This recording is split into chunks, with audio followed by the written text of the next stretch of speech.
Good evening, and welcome to the Sleep to Lore series. Tonight we'll talk about Red Rising, a brutal tale set on a terraformed Mars where society is divided by color, and a young miner named Darrow must become what he hates to save his people. If you'd like, subscribe or comment to help the channel grow. Before we begin, I have a question for you. If you discovered that your entire life and job were based on a lie told by the government, would you keep your head down to stay safe, or would you risk everything to fight back? Comment below with your thoughts. Now, let's transition to the red dust of Mars. Our story begins in the suffocating subterranean depths of Mars, a planet not of endless red dunes under a visible sky, but of claustrophobic tunnels and oppressive heat.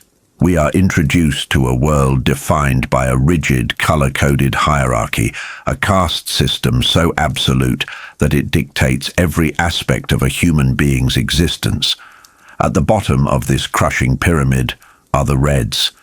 They are the manual laborers, the diggers, the ones told they are the pioneers of humanity, sacrificing their sweat and blood to make a hostile planet habitable for the rest of the species. We meet our protagonist, Darrow, a 16-year-old boy who is already a man by the harsh standards of his people. He is a Helldiver of Clan Lambda in the mining colony of Lycos. To understand the psychology of Darrow, we must understand the pride he takes in his hellish existence. He pilots a claw drill, a massive, terrifying machine designed to chew through the crust of the planet. The environment is lethal. The heat is so intense inside the tunnels that the miners wear fry suits made of nanoplastic to keep from cooking alive. The suit is a prison of one's own bodily fluids, insulating the wearer from the magma-hot rock, but trapping sweat and stench within.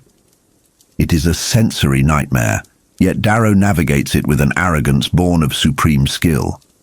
Darrow is not just a worker, he is a virtuoso of destruction. He operates in the deep tunnels, risking gas pockets and volcanic temperatures to harvest helium-3, the precious isotope that fuels the terraforming of Mars. Here, we see the first layer of the psychological conditioning placed upon the Reds. They are told their suffering is noble. Darrow buys into this noble lie. He believes he is a hero of industry. He scoffs at the caution of his elders, particularly his uncle, Narol. Where Narol sees the danger of death and the futility of overworking for masters who do not care, Darrow sees a challenge. He is driven by a specific, tangible goal: the laurel. The laurel is a prize given to the clan that mines the most helium-3. It represents a temporary reprieve from squalor, better food, luxuries, and a sense of victory over the rival clan, Gamma. Darrow's drive is fueled by love for his wife, Io. He wants to provide for her, or he is willing to risk his life, diving recklessly into a gas pocket to get a reading, nearly melting his suit and his flesh just to secure a win. This recklessness is crucial to his character. He possesses a gold spirit in a red body, demanding recognition and success. He survives his brush with death, displaying the physical dexterity that makes him a legend among the miners. But the burn on his hand serves as a foreshadowing brand. Ambition in this world always carries a price of flesh. Chapter 2. The Township. Darrow emerges from the pit, ascending the kilometer-long shaft via gravlift, a transition from the primal hell of the core to the grim reality of the colony. The contrast between the high technology of the society and the squalor of the Reds is stark. They have gravlifts and nanoplastic, yet they live in caves and die of preventable hardships. As Darrow enters the staging depot, we are introduced to the enforcers of this world, the Greys. These are the police, the tin pots, men like Ugly Dan who maintain order through casual cruelty and mediocrity. They are the buffer between the high colors and the low, serving as a constant dreary reminder of subjugation. Darrow's interaction with the Gamma clan diver, Dago, highlights the internal divisions among the oppressed. The society has masterfully engineered a system where the slaves fight each other for scraps, the laurel, rather than uniting against the masters. Darrow believes he has won the laurel this time, his numbers superior, his sacrifice great. He is young enough to believe that meritocracy exists even in a tyranny. He returns to the township, a hive of homes carved directly into the rock. Here, the omnipresent propaganda of the society washes over them. The holocan projects the image of the sovereign, Octavia Olun. She speaks of duty, obedience, and the noble lie that the Reds are the iron foundation of humanity's future. It is a masterful manipulation, turning slavery into a messianic mission. Darrow finds solace from this noise in his home. His relationship with Io is the emotional anchor of the narrative. Io is described with ethereal language. She is of the earth, yet possesses a spirit that seems to belong to the stars. Their love is tender and tragic. Darrow hides his burn. Io tends to it without scolding, knowing his nature. We see the poverty of their lives in the details. A wedding band made of woven hair and silk, because they cannot afford metal or gems. Yet there is a profound richness in their connection. Darrow is content with this life, the hard work, the love of a good woman, the respect of his clan. He represents the ideal subject of the society, capable, hard-working, and satisfied with his lot. Io, however, is different. She is the dreamer, the spark that threatens to ignite the dry tinder of their existence. She hints at a surprise, a secret that suggests she sees beyond the walls of their cave, a vision Darrow is not yet ready to comprehend. Chapter 3. The Laurel. The narrative shifts to the Laurel Tide, a festival that serves as a release valve for the colony's pent-up frustrations. We witness the cultural vibrancy of the Reds, a resilience born of suffering. They sing, they dance, they drink swill. This culture is their only true possession, the one thing the society allows them to keep because it keeps them docile. We learn of the forbidden song and the forbidden dance, relics of a rebellion led by Darrow's father, who was hanged for his defiance. Darrow remembers his father's death not as a call to arms, but as a lesson in the futility of resistance. He equates survival with obedience. The atmosphere of the festival is thick with sweat, music, and the smell of cheap alcohol. It is a scene of desperate joy. Darrow, surrounded by his clan, feels the impending triumph of the laurel. He envisions the sugar and fruit he will give to Io, but beneath the celebration there is tension. His uncle Nerol, drunk and bitter, represents the ghost of Darrow's father, a man broken by the knowledge that the system is rigged. A fight breaks out between Darrow and Nerol, a physical manifestation of the conflict between youthful hope and jaded experience. The arrival of the authorities dampens the mood. We meet Magistrate Podginus, a copper, a bureaucrat of the society. Coppers are the administrators, the ones who use numbers and logistics to enforce the will of the golds.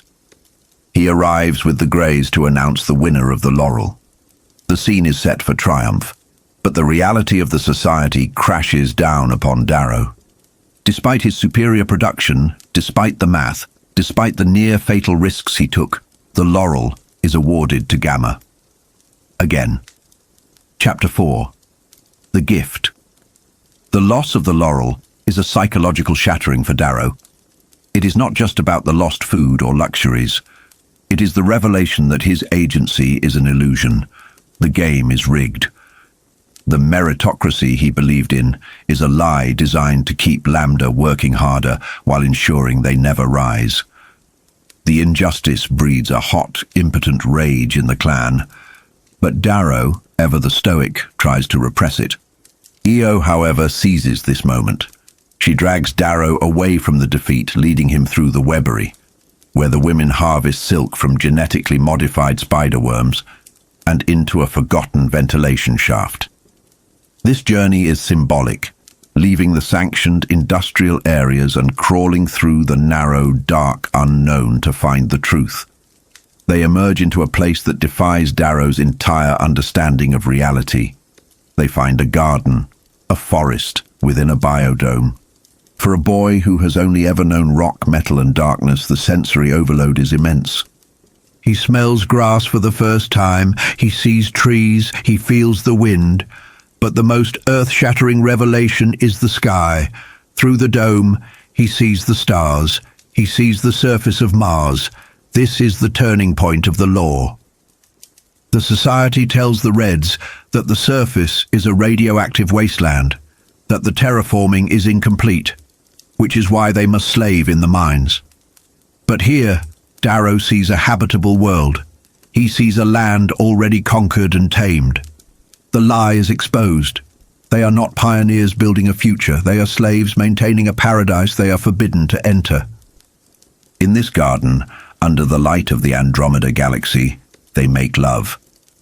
It is an act of claiming a small piece of this forbidden beauty for themselves. But afterward, the ideological chasm between them opens. Io reveals her true desire. She doesn't want the laurel. She wants freedom. She wants to break the chains. She implores Darrow to use his talents, his charisma, and his strength to lead a rebellion, to finish what his father started. Darrow refuses. He is paralyzed by the fear of losing her, of losing the small, fragile happiness they have. He argues that life is about family, about surviving. She argues that a life in chains is no life at all. She gives him a hemanthus, a blood blossom, a symbol of the harsh beauty of Mars, but Darrow is too blinded by fear to understand the gift she is truly offering him. A cause. Chapter 5. The First Song. Their stolen moment of paradise is brutally interrupted. They are discovered by the tin pots. The intrusion of the ugly, grey reality into their beautiful sanctuary is jarring. Ugly Dan and his cohorts arrest them. Darrow, staying true to his philosophy of survival, submits. He takes the beating, he accepts the chains, desperate to minimize the damage, to just survive the encounter. Io, however, burns with defiance. She urges him to fight, but he does not. They are dragged back to the common, the site of the festival, now transformed into a theatre of punishment. They are to be flogged. This is public torture designed to enforce hierarchy. But the stakes are raised significantly by the presence of the highest power on Mars, Arch-Governor Nero or Augustus.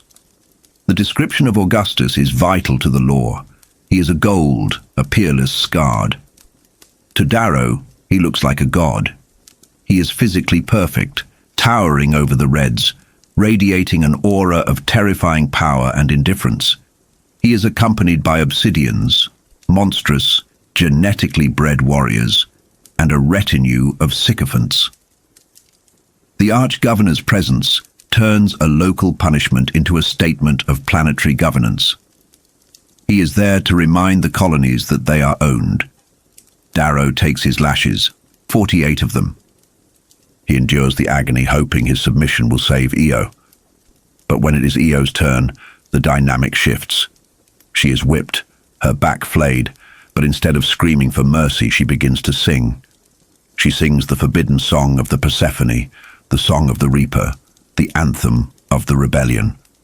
It is a haunting, mournful melody that transcends the physical pain. The Arch-Governor, fascinated by this display of irrational human spirit, orders her to continue. He watches with a cold, detached curiosity, like a scientist observing an insect, before sentencing her to death. He doesn't do it out of anger, but out of a need to maintain order. Chapter 6. The Martyr. The execution of Io is the catalyst for the entire saga. It is a scene of heartbreaking cruelty and devastating beauty. Darrow is forced to watch, helpless, gagged and broken. He expects Io to say a final goodbye to him, to reaffirm their bond, but she looks past him. She speaks to her sister Dio and then addresses the crowd.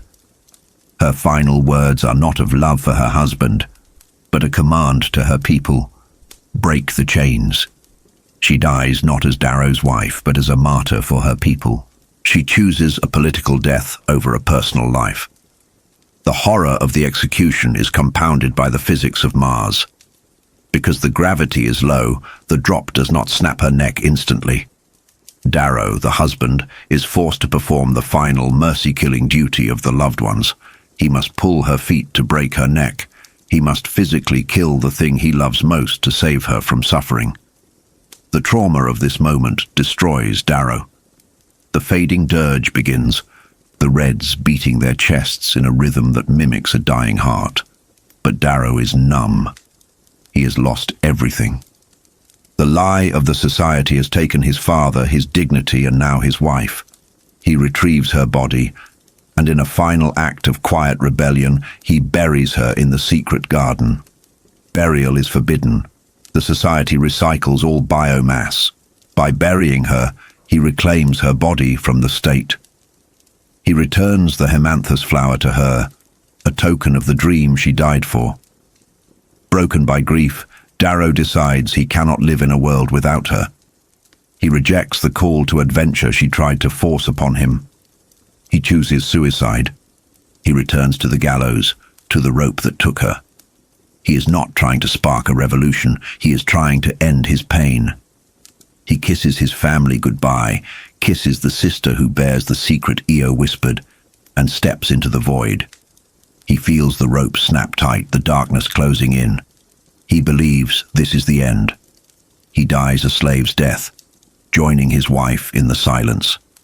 Or so he thinks.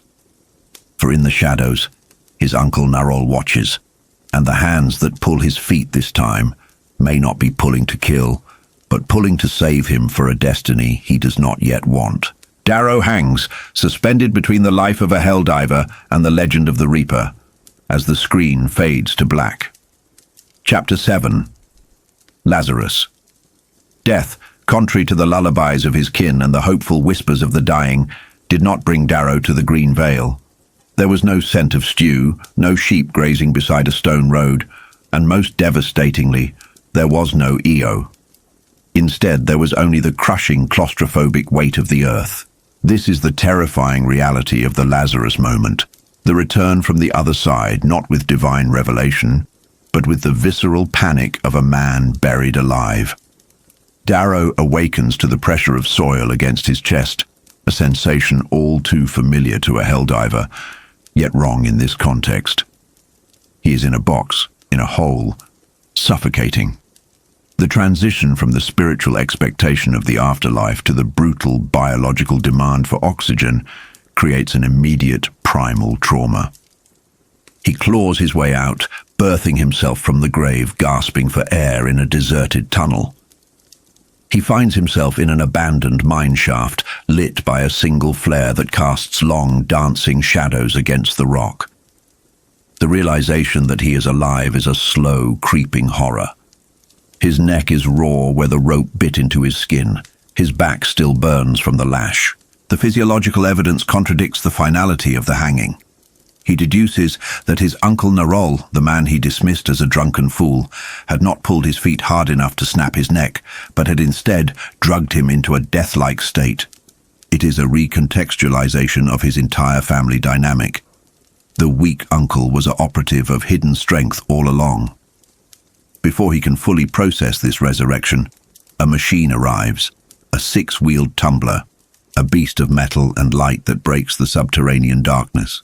The figures that emerge are wearing the masks of Oktobernacht demons, a cultural touchstone for the Reds turned into a symbol of rebellion. They are the sons of Ares. Darrow is taken into the belly of the machine, where he meets Harmony and Ralph. The contrast here is stark and immediate.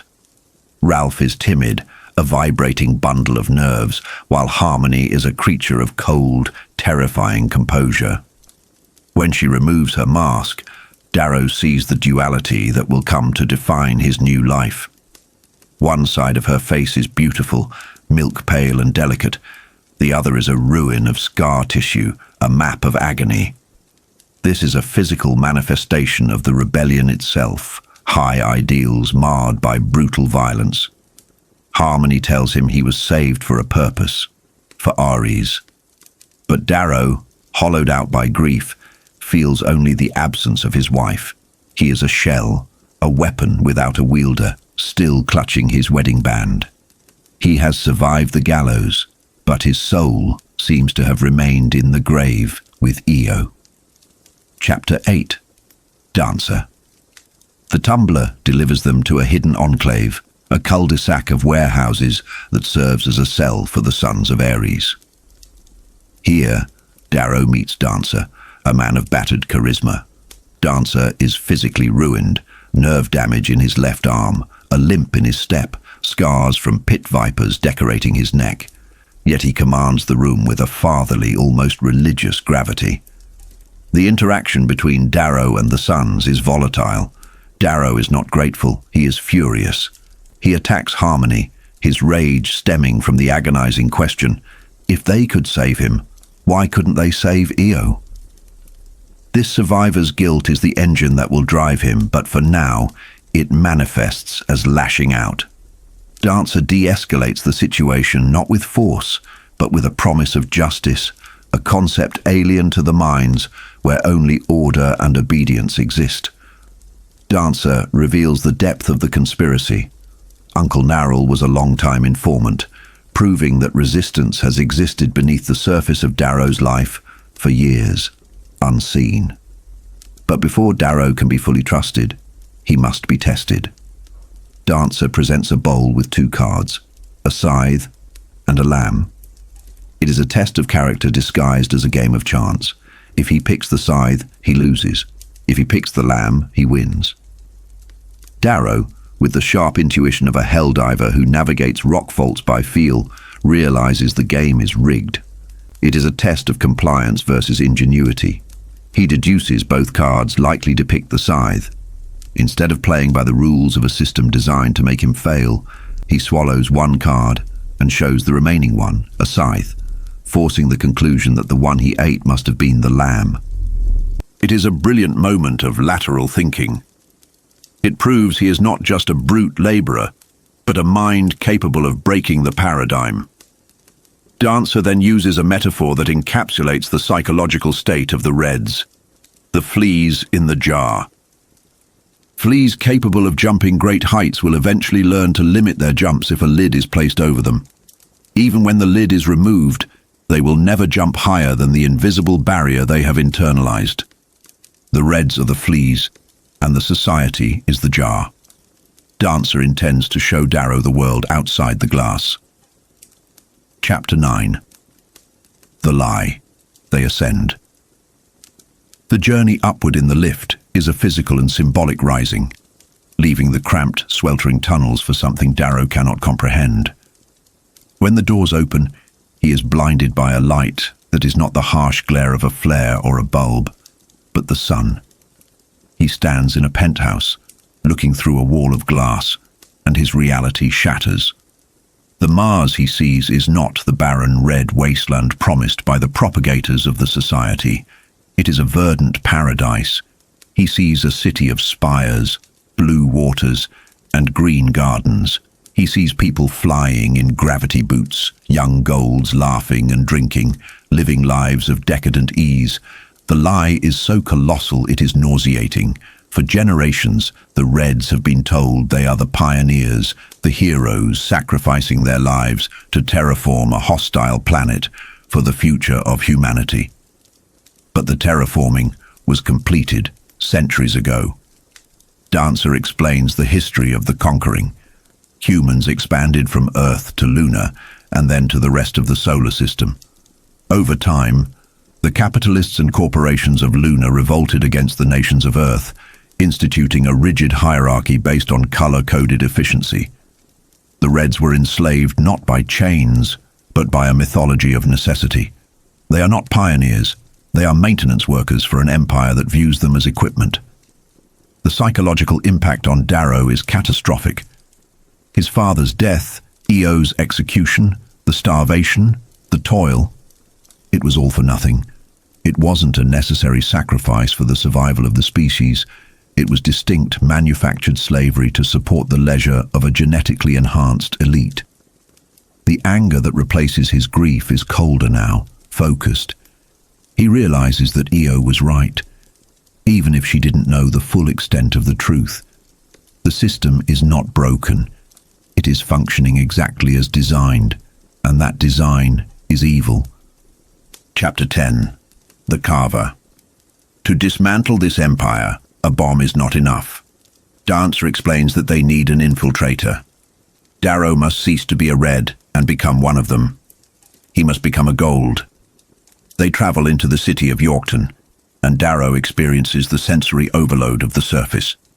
He sees the stratification of the colors, the grey police, the brown laborers, the pink pleasure slaves. The advertising is aggressive, selling beauty and modification, things alien to a boy who only knows survival. The sheer excess of the high-color districts contrasts violently with the slums where the lower colors dwell. They arrive at a nightclub in the bazaar, a place of neon grit and vice, to meet Mickey the Carver. Mickey is a violet, a creative caste known for their artistry, but Mickey's art is flesh.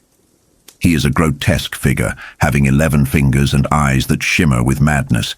He is surrounded by his creations, people he has surgically altered with wings, horns, and other fantastical elements. This scene highlights the decadence of the society. The human form is just another canvas to be cut and molded for amusement. Mickey is dismissive, cynical, and terrified when he sees the Golden Wings Dancer presents the stolen sigils of a peerless Scard. To attach these to a red is heresy. It is a crime punishable by death and erasure. Chapter 11. Mad. Mickey initially refuses. He argues from a standpoint of biological determinism. The golds are not just humans with power. They are the result of centuries of eugenics. Their bone density, their muscle fibers, their neural processing speeds, everything is superior. A red, he argues, is a mouse trying to be a lion. It is physically and mentally impossible. However, the conversation shifts from biology to will. Darrow steps forward, not with words but with action.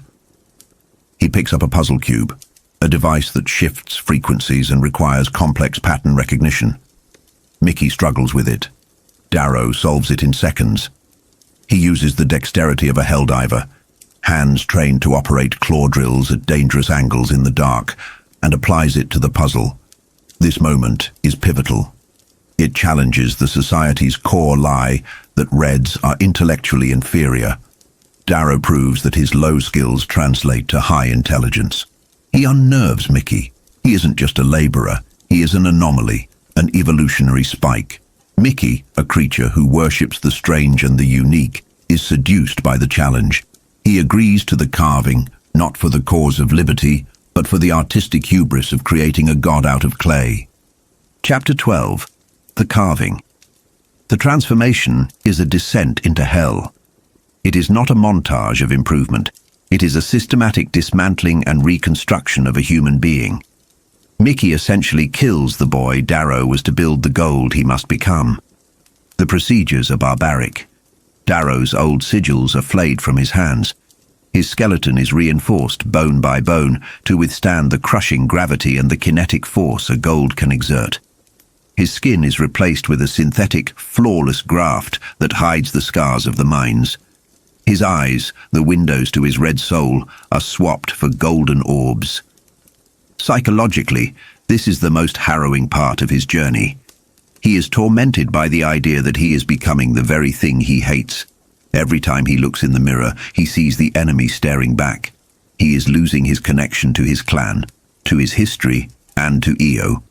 He fears she would not recognize the monster he is becoming. He spends his recovery with Eve, a pink girl carved with angel wings she cannot use to fly.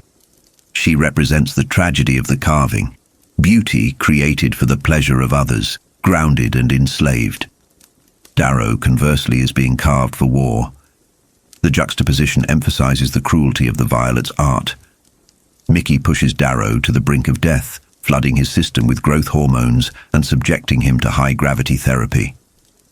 Darrow's body convulses, breaks down, and rebuilds. He is forced to consume thousands of years of history, philosophy, and strategy, expanding his mind as painfully as his body. He learns of the Iron Golds, the ancestors of the current rulers, men of discipline and conquest. contrasting them with the decadent pixies he saw in the city. By the end of the process, Darrow is unrecognizable. He is a statue brought to life, a physical specimen of perfection. But when he confronts Mickey, threatening him to ensure Evie's safety, we see that the red fire still burns beneath the golden skin. He possesses the power of a gold, but the rage of a slave. He has become a chimera, terrifying even to his creator. Chapter 13, Bad Things. With the body complete, the mind must be refined. Enter Matteo, a pink who acts as his tutor in the subtleties of high society. If Mickey built the hardware, Matteo installs the software. This chapter explores the profound difference between looking like a gold and being one. It is a performance art. Matteo teaches Darrow that being a gold, specifically a peerless scarred, the elite of the elite, is about absolute control. It is about the suppression of base instincts. A gold does not rush. They glide. They do not eat with abandon. They consume with restraint. They do not show fear or surprise. Darrow struggles with the affectations. He finds the accent distinct and haughty, the manners ridiculous. He clashes with Matteo, who uses a shampoo bottle that turns out to be a razor, a whip-like sword that can cut through bone, to humble him. It's a lesson in the lethality concealed by elegance. The golds wrap their violence in velvet. Dancer continues to mentor him, but tension remains. Darrow hates his reflection. He feels like a fraud, a fool's gold. He drinks to numb the dissonance of his existence. He is a red man in a gold suit, disgusted by the pretense. The chapter culminates in a somber realization of the mission's stakes. Darrow isn't just infiltrating a school. He is entering a viper's nest. He is being sent to the Institute, the culling ground where the children of the elite fight for dominance. Dancer warns him that his greatest enemy is not the golds but his own self-judgment. If he cannot reconcile the good man he is with the bad things he must do, he will fail. The transformation is complete, but the cost is his identity. He is no longer just Darrow of Lycos. He is a weapon forged in grief, sharpened by lies, and sheathed in the skin of his oppressors. The stage is set for the infiltration, and the flea is preparing to jump out of the jar. Chapter 14. Andromedus. The transformation of Darrow is not merely surgical, it is performative. He is no longer a red of Lycos. He is becoming an Aureat, a creature of gold and vanity. Under the tutelage of Matteo, he learns the kinetic language of the ruling class. He is taught to dance, specifically the 5 form dances of the Aureate culture. Yet as he moves, a ghostly parallel emerges. The gold dances place heavy emphasis on the partner, a stark contrast to the dances of the mines, but the fundamental rhythms echo the lessons of his uncle Narol. Darrow does not just learn, he masters. To display his genetic superiority, a grim irony given his origins, he performs the dances blindfolded, stripped of music, relying solely on the internal metronome of 1,000 nights spent in the deep mines. His new body is a marvel of bioengineering, capable of feats his old red form could never dream of. Tendons stretch further, nerves fire with lightning speed, and muscles contract with hydraulic power. Among the dances, one stands out, the Polomides. It requires him to wield a baton, swirling and striking as if engaged in razor combat. It is nostalgic, terrifyingly familiar. It mimics the illegal reaping dance of his clan. When he finishes, breathless and perfect, Matteo is not impressed. He is furious.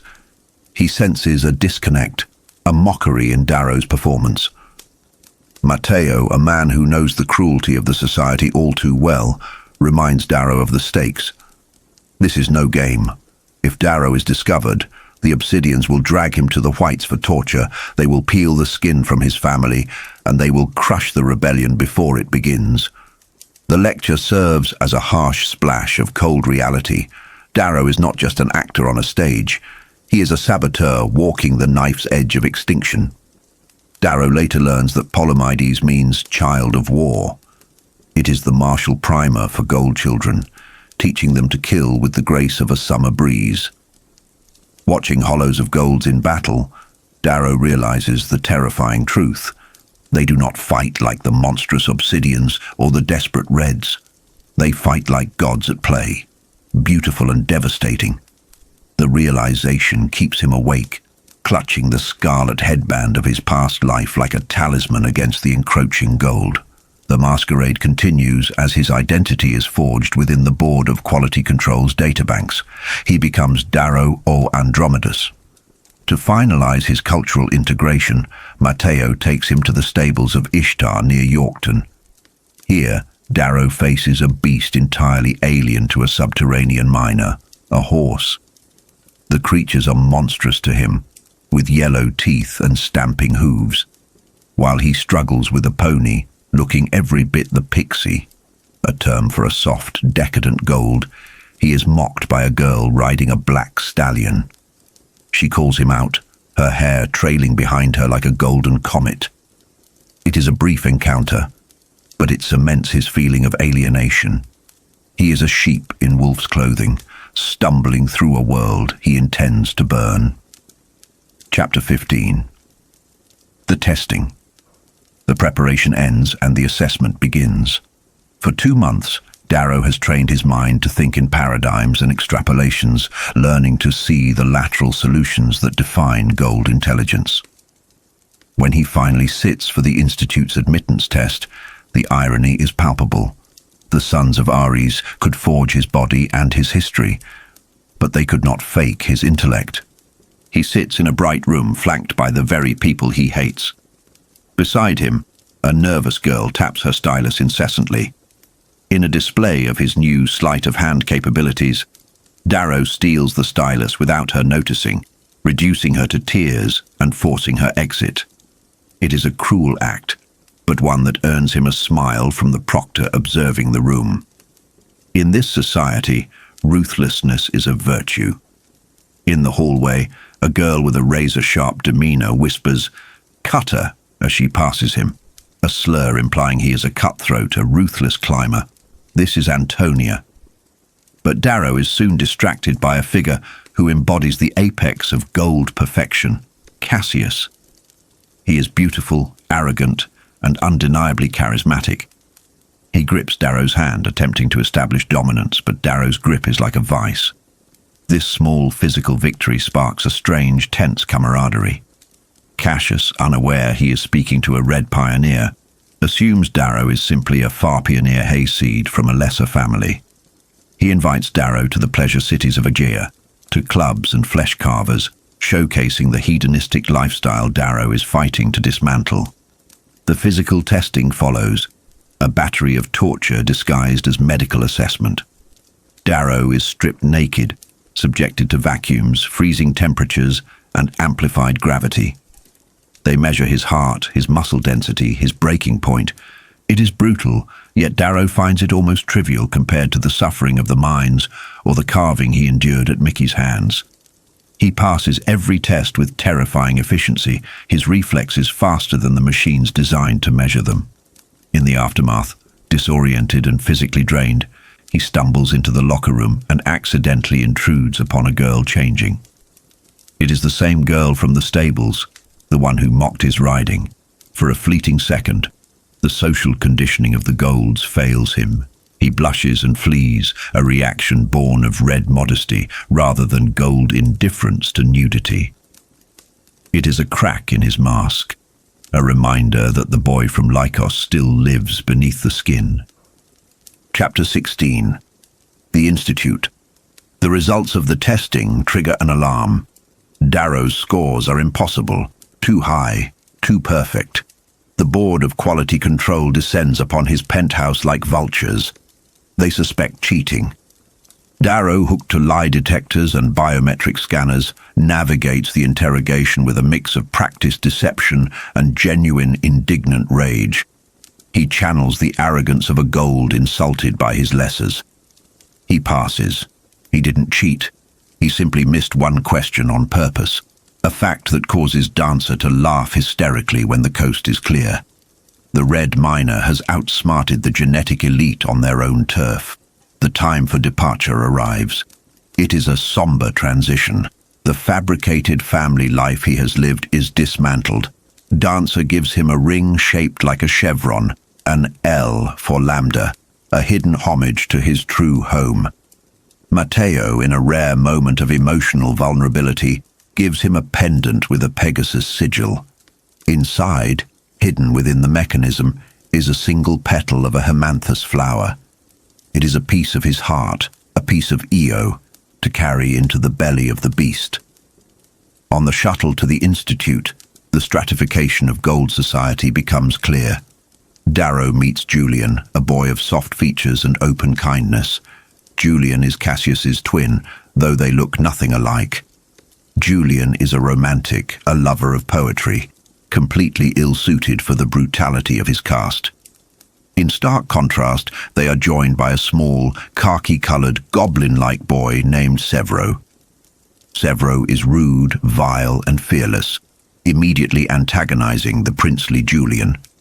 The dynamic is set, the beautiful and the beastly, all thrown together into the grinder.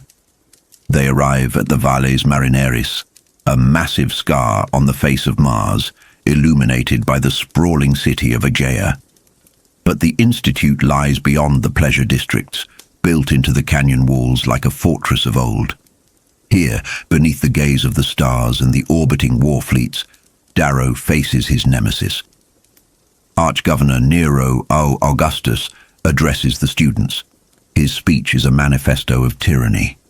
He preaches the noble lie of democracy, arguing that equality is a faltering dream and that humanity requires the iron hand of the superior caste to survive.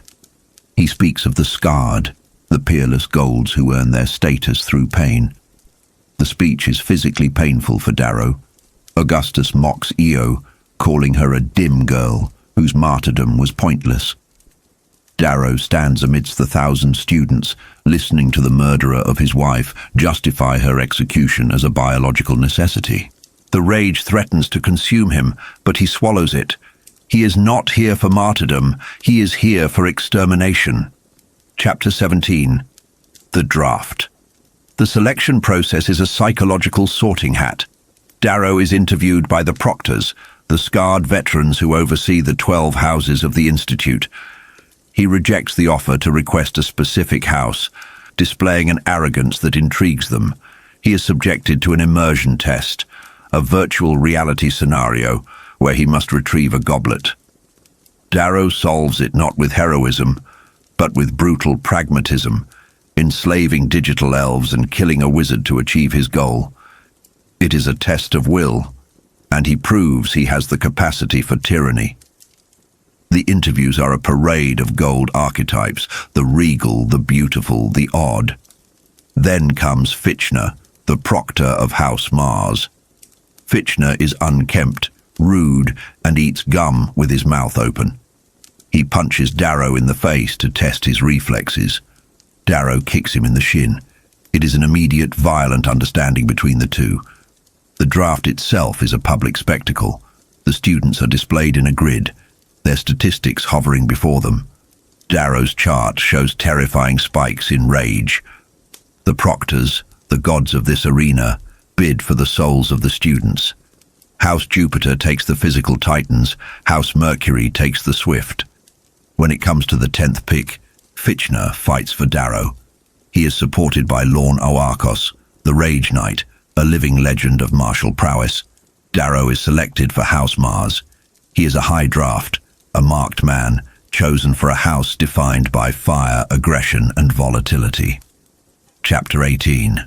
Classmates. Dinner at the Institute is a study in social Darwinism. The students are seated by rank. Darrow, as a high draft, sits at the head of the Mars table, flanked by Cassius and Antonia. Cassius is charming, treating the Institute like a social club, while Antonia radiates a cold, calculating malice. They discuss the low drafts at the far end of the table, the salt of the earth, with veiled condescension. Among them is Severo, eating like a starving animal. The conversation is a minefield. Darrow nearly exposes himself when Cassius asks how he studied for the exam. Darrow, slipping into his red work ethic, admits he studied hard. In Gold Society, effort is looked down upon. Excellence is supposed to be effortless. He quickly recovers, spinning a lie that he was joking, playing the part of the nonchalant genius. He navigates the treacherous waters of high society banter, befriending Cassius and the poetic Roque while avoiding the predatory gaze of the giant Titus. They are children of the elite, talking of fleets and politics, unaware that they are merely livestock in a pen. Julian is there, proud of his brother Cassius, his innocence beaming like a beacon in the gloom. He speaks of the passage, the final test mentioned by Severo, but none of them truly understand what is coming. They go to sleep in luxurious dormitories, bellies full, believing the hard part is over. Darrow clutches his Pegasus pendant, whispering Eo's name, feeling the immense distance between the silk sheets of the Institute and the dirt floors of his home. Chapter 19. The Passage. The illusion of civilization is shattered before dawn. Darrow is awoken by violence. Masked men, crows, drag him from his bed. They beat him, not to subdue him, but to humiliate him. It is a calculated deconstruction of his ego. He is hooded, gagged, and dragged through stone corridors, the smell of fear and urine filling the air. He is thrown into a cold stone room, naked and battered. When the hood is removed, he is not alone. Julian is there, the gentle, poetic soul who believes in the goodness of his caste. They are the only two in the room. Proctor Fitchner enters, tossing a single ring onto the floor. The instruction is implicit but absolute. 2 enter, 1 leaves. This is the passage. It is not a test of skill. It is a culling. The Institute demands a blood sacrifice to bind the students to the Society's brutal philosophy. Julian pleads.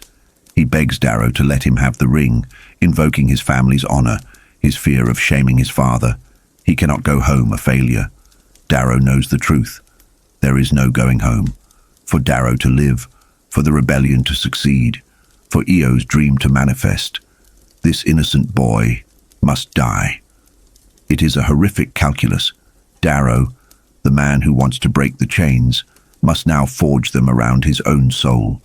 The fight is clumsy and tragic. It is not a clash of warriors, it is 2 scared boys in the dark.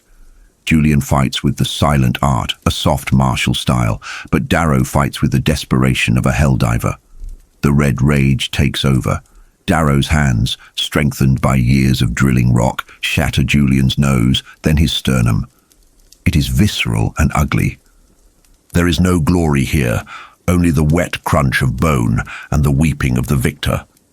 As Julian dies, suffocating on his own blood, Darrow holds him. He whispers Eo's name, anchoring himself to his mission even as he commits an act that tears his spirit apart. He has survived the passage, but he has left his innocence on the stone floor. Chapter 20. The House Mars. The aftermath is a silent horror. Darrow, naked and covered in the blood of a boy who considered him a friend, wanders the tunnels of the Institute. He finds a stream to wash himself, but the blood seems to stain deeper than the skin. It is a baptism in guilt. He realizes the psychological brilliance of the Society. By forcing them to kill their peers, the Institute binds the survivors together in a shared trauma. They are complicit now. They are monsters together. He emerges into a gathering hall. A castle keeps straight out of antiquity. He finds the other survivors. Roque, the poet, is bloodied and weeping.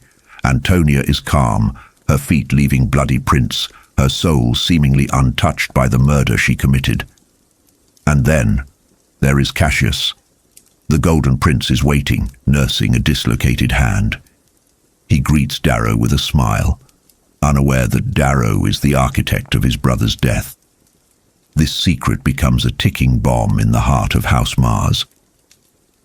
Cassius assumes Julian is still fighting, perhaps struggling but surely alive. The tragedy of his ignorance weighs heavily on Darrow. Fitchner arrives to address the 50 survivors, Half the class has been culled. He explains the reality of their existence. They are now House Mars. They are to war against the other 11 houses for dominion over the valley. It is a game of conquest, a simulation of empire building.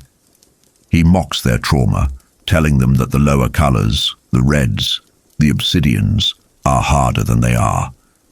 This brutality was necessary to strip them of their softness. They eat a somber meal. The seats where the dead should be are empty. Cassius waits for Julian, his hope slowly turning to a cold, horrific realization as the final chair remains vacant.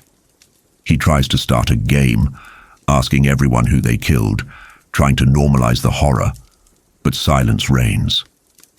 The students of House Mars are no longer children.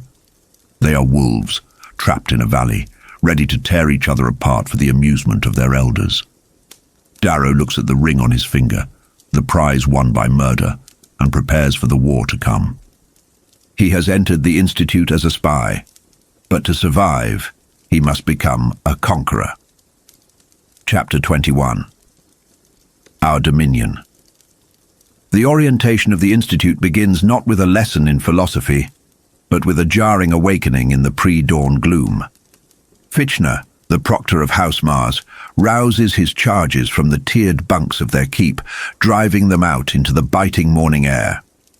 This is the reality of their new existence, a cycle of physical exertion and psychological conditioning designed to strip away the softness of their privileged upbringings.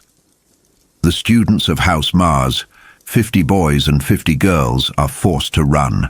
They move with the supernatural grace afforded by their color and the low gravity of Mars, 0.37 of Earth's standard pull, loping through a landscape that is at once breathtaking and foreboding. The geography of the Institute is a crafted ecosystem, a terrarium of war. Massive canyon walls tower kilometers into the sky, boxing in a simulated world of forests, rivers, and mountains. This is their arena, a highland territory defined by moss-slicked crags and U-shaped glens. It is a place of stark, haunting beauty, yet for Darrow it rings hollow. The majestic isolation of the castle, perched atop its high hill, mirrors the void inside him. He reaches for tokens of his past life, the hemanthus flower, the locket of his wife, but they are gone.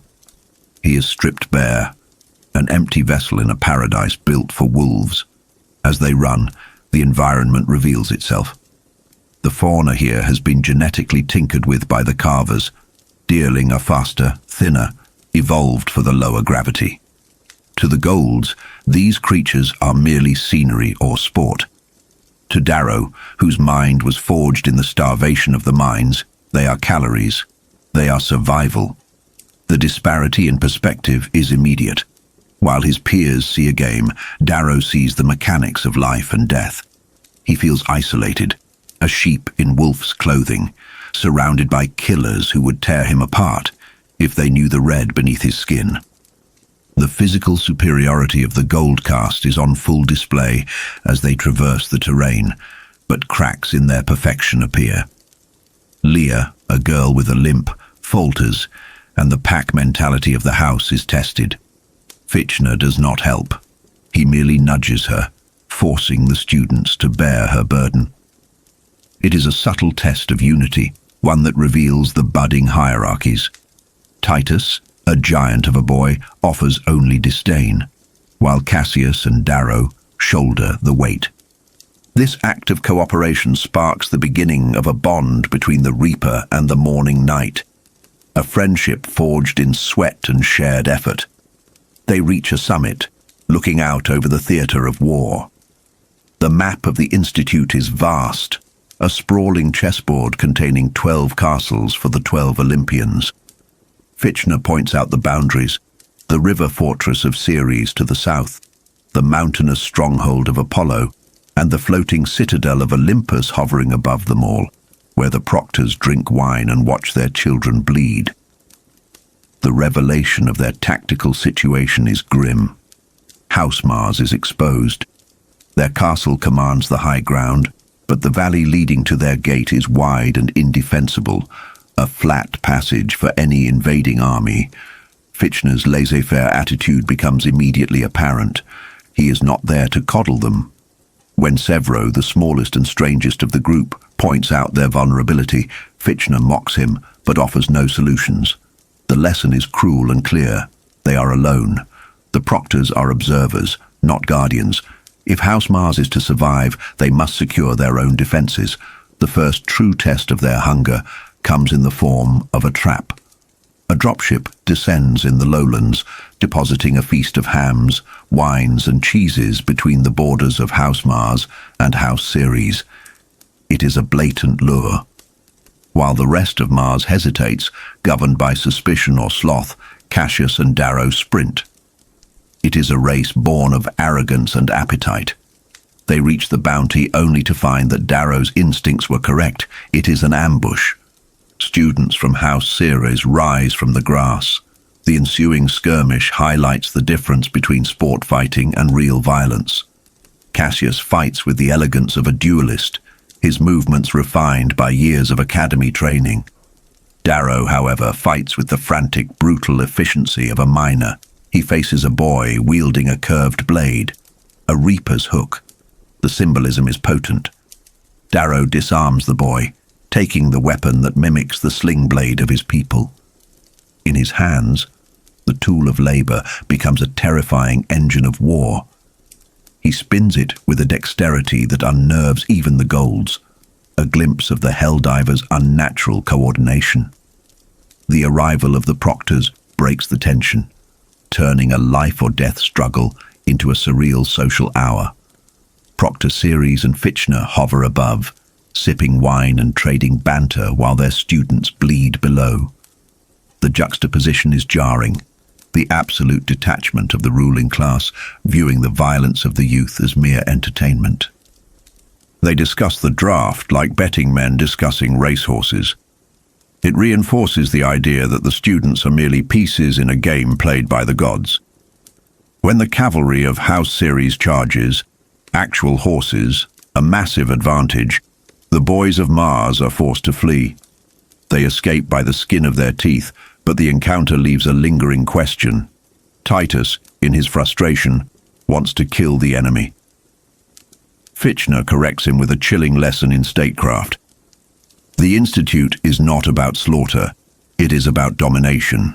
The goal is not to exterminate the other tribes, but to enslave them. He reveals the tool of their conquest, the standard, a golden scepter that, when touched to a victim's forehead, breaks their will and binds them to the holder's command.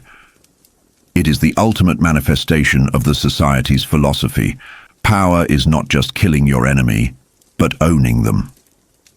Chapter 22. The Tribes. The unity of House Mars does not last 24 hours. In the absence of authority, a vacuum forms, and the nature of the gold soul abhors a vacuum. The castle, cold and fireless, becomes a breeding ground for ambition. The students are hungry, tired, and terrified of failure. The standard sits in the common room, a silent golden idol demanding a master, and the house fractures into warring tribes almost immediately. Cassius, born of the high nobility, assumes command is his birthright. He seeks to organize, to strategize, but his approach is flawed by entitlement. He and Darrow, by virtue of their physical prowess and their success at the picnic, form a natural block. However, they are countered by Antonia, a creature of pure political manipulation. She represents the cold, calculating aspect of their color. She deconstructs Cassius's attempt at leadership with surgical precision, suggesting that no one has earned the right to lead until they achieve the rank of primus. It is a delay tactic, a way to sow chaos from which she intends to rise. Then there is Titus. If Antonia is the political knife, Titus is the bludgeon. He gathers the physical elite, the cruel and the sadistic. He does not care for debate, he cares for dominance. The house splits along psychological lines, the manipulators with Antonia, the brutes with Titus, and the outcasts and pragmatists drifting toward Cassius and Darrow. Darrow watches this disintegration with a mixture of contempt and strategy. He possesses a secret weapon that none of these iron golds have: the skills of a Red. While they bicker over hierarchy, Darrow knows how to survive. He knows how to make fire with nothing but friction and willpower, a skill that transforms him into a Prometheus figure among them. Yet he keeps this close to the chest. He sees the game for what it is, a microcosm of the society itself. The strong prey on the weak, and order is maintained only through the threat of violence. The fragmentation leads to paralysis, while House Mars argues the other houses are undoubtedly fortifying. Darrow and Cassius, realizing the futility of the shouting matches, decide to take action. They take a small group: Roque, the poet-philosopher, Leia, the fragile girl, and a few others, and begin to scout. They are the only ones thinking tactically. They map the terrain, locating supply caches and identifying the borders of their territory. During these scouting missions, the bond between Darrow and Cassius deepens, but it is built on a foundation of lies. Cassius mourns his brother Julian, unaware that the man walking beside him is Julian's killer. This dramatic irony hangs over every interaction, a sword of Damocles that threatens to sever their alliance. Darrow feels the weight of this guilt. He sees the humanity in Cassius, the genuine grief, and it wars with his mission. He is supposed to hate them, but hating a monster is easier than hating a grieving brother. The house's dysfunction creates a dangerous vulnerability. While Titus's pack descends into barbarism, raiding without strategy, and Antonia's group schemes in the shadows, the basic needs of the tribe are neglected. There is no fire, no reliable food source, no sanitation. The golden children begin to rot. Hygiene vanishes. It is a stark deconstruction of the gold mythos. Strip away the high-tech armor and the servants, and they are just scared, dirty children. Darrow's small tribe, the Dregs, becomes the only functioning unit. Composed of the low drafts, the rejects and misfits, they look to Darrow not because of his lineage, but because he feeds them. He provides the fire, he hunts the game. In doing so, he inadvertently creates a loyal cell based on merit and survival, mirroring the very revolution he hopes to ignite in the wider world. But outside their circle, the house is dying. Titus has begun to use terror to assert control, and his cruelty is not limited to the enemy. The first slave is brought in, not by the house acting as one, but by Titus's tribe. It gives the tyrant credibility, tipping the balance of power in favor of the brute. Chapter 23. Fracture. The schism within House Mars solidifies into a cold war. The castle, designed to be a fortress of unity, is now partitioned by fear. Antonia controls the politicos and the dependents. Titus holds the warriors and the high drafts. Darrow and Cassius hold the dregs. It is a stalemate that ensures their eventual defeat. Darrow realizes that intelligence is their only edge. While Titus relies on muscle, Darrow relies on the cunning that kept him alive in the mines. He utilizes the low drafts, Clown, Pebble, Screwface, Weed, training them to be unseen. They are not the golden gods of the society's propaganda. They are scrappy, resilient, and underestimated. Darrow treats them with a respect that Cassius finds baffling but effective. He is building an army of the downtrodden, a thematic echo of his ultimate goal to raise the Reds. However, the shadow of Severo Albarca looms over the narrative. The smallest student, known as Goblin, has abandoned the castle entirely to live in the wild. He is a wild card, a creature of instinct, who refuses to play by the social rules of the Institute. He is the only one who sees the absurdity of their posturing. While the others play at war, Severo is actually at war. The tension in the castle reaches a breaking point when Titus's mismanagement leads to starvation and sickness. Roque, ever the idealist, urges Darrow to intervene, to share the fire and unite the house. But Darrow knows that appeasement does not work with tyrants. Giving Titus fire would only strengthen a regime built on cruelty. Darrow attempts a surgical strike to decapitate Titus's leadership. He corners Vixus, Titus's right hand, intending to intimidate him into submission. But the confrontation spirals. Titus and his pack surround Darrow. The psychological dynamic shifts. They smell the hesitation on him, the womanish mercy that they mistake for weakness. They mock him, spit on him, treating the predator as prey. When Darrow finally strikes, it is an explosion of repressed violence. He drops Vixus with a blow that should have killed him, utilizing the lethal speed of his Helldiver hands. It is a moment of terrifying clarity for the Golds. They realize that Darrow is physically superior in a way they cannot comprehend. But Darrow stops short of killing. He flees. This mercy is his tactical failure. By refusing to cross the line into murder, he leaves his enemies alive to regroup. He saves his soul, but loses the castle. The flight from the castle is a chaotic exodus.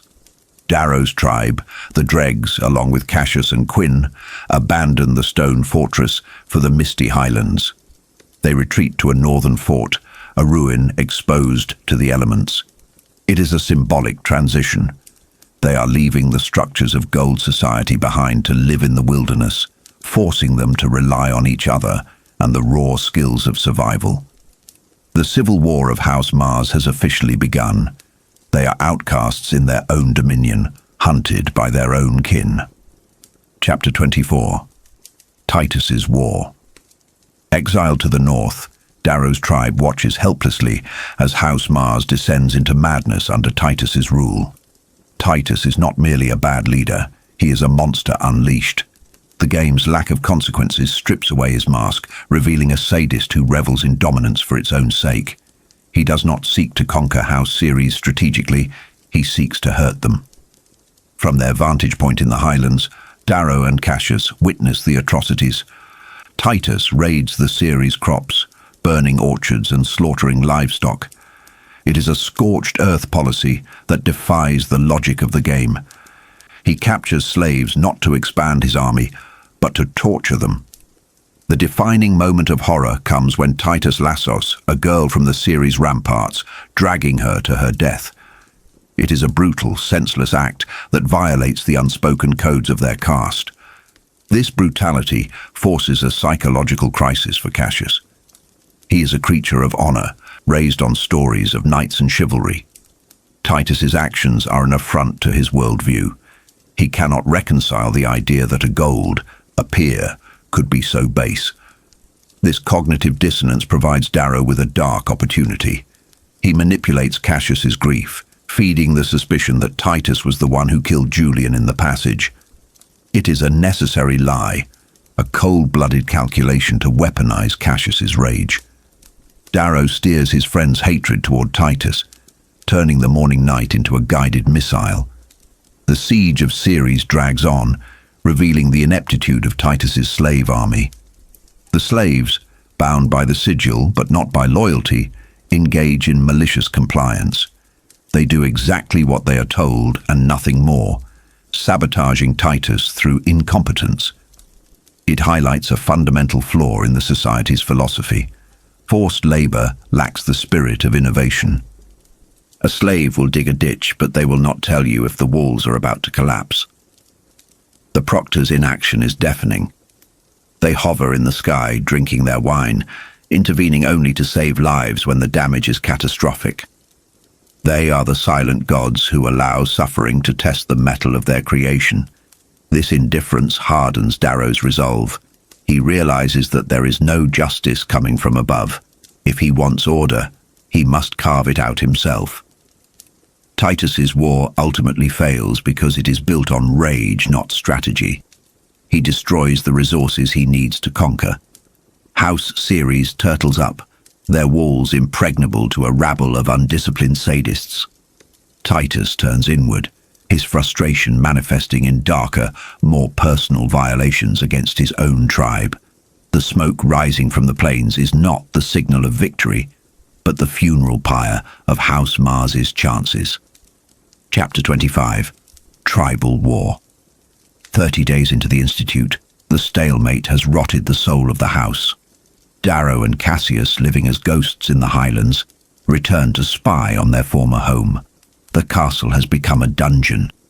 The morning mist clings to the stone like a shroud, muffling the sounds of misery within. They see the slaves, gaunt, broken, and filthy. The great gold specimens are reduced to scavenging animals, but the true horror lies in the screams. They are not the screams of battle, but of violation. Titus and his inner circle have begun to abuse the girls of the house. It is a transgression so vile it shakes Cassius to his core. He wants to storm the gates, to die fighting for honor, but Darrow holds him back. Darrow the Red knows that martyrdom is useless. He thinks of Io, his wife, whose martyrdom started a war but left him alone. He cannot let Cassius throw his life away for a gesture. Fitchner appears, the trickster spirit, offering cold counsel. He challenges them to stop the monster if they hate him so much. He reinforces the cruel truth of their world. Might makes right. If Titus has the power to abuse, and they do not have the power to stop him, then Titus is the law. Darrow hatches a plan. It requires a strategic concession, an apology to Antonia to neutralize her faction. It is a humbling act for Cassius, but he agrees.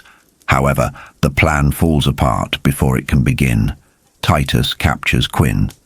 Quinn is the heart of their little tribe, fast, loyal, and kind. Her capture breaks Darrow's strategy. Titus sends her ear to them as a taunt, mistaking her for Darrow's lover.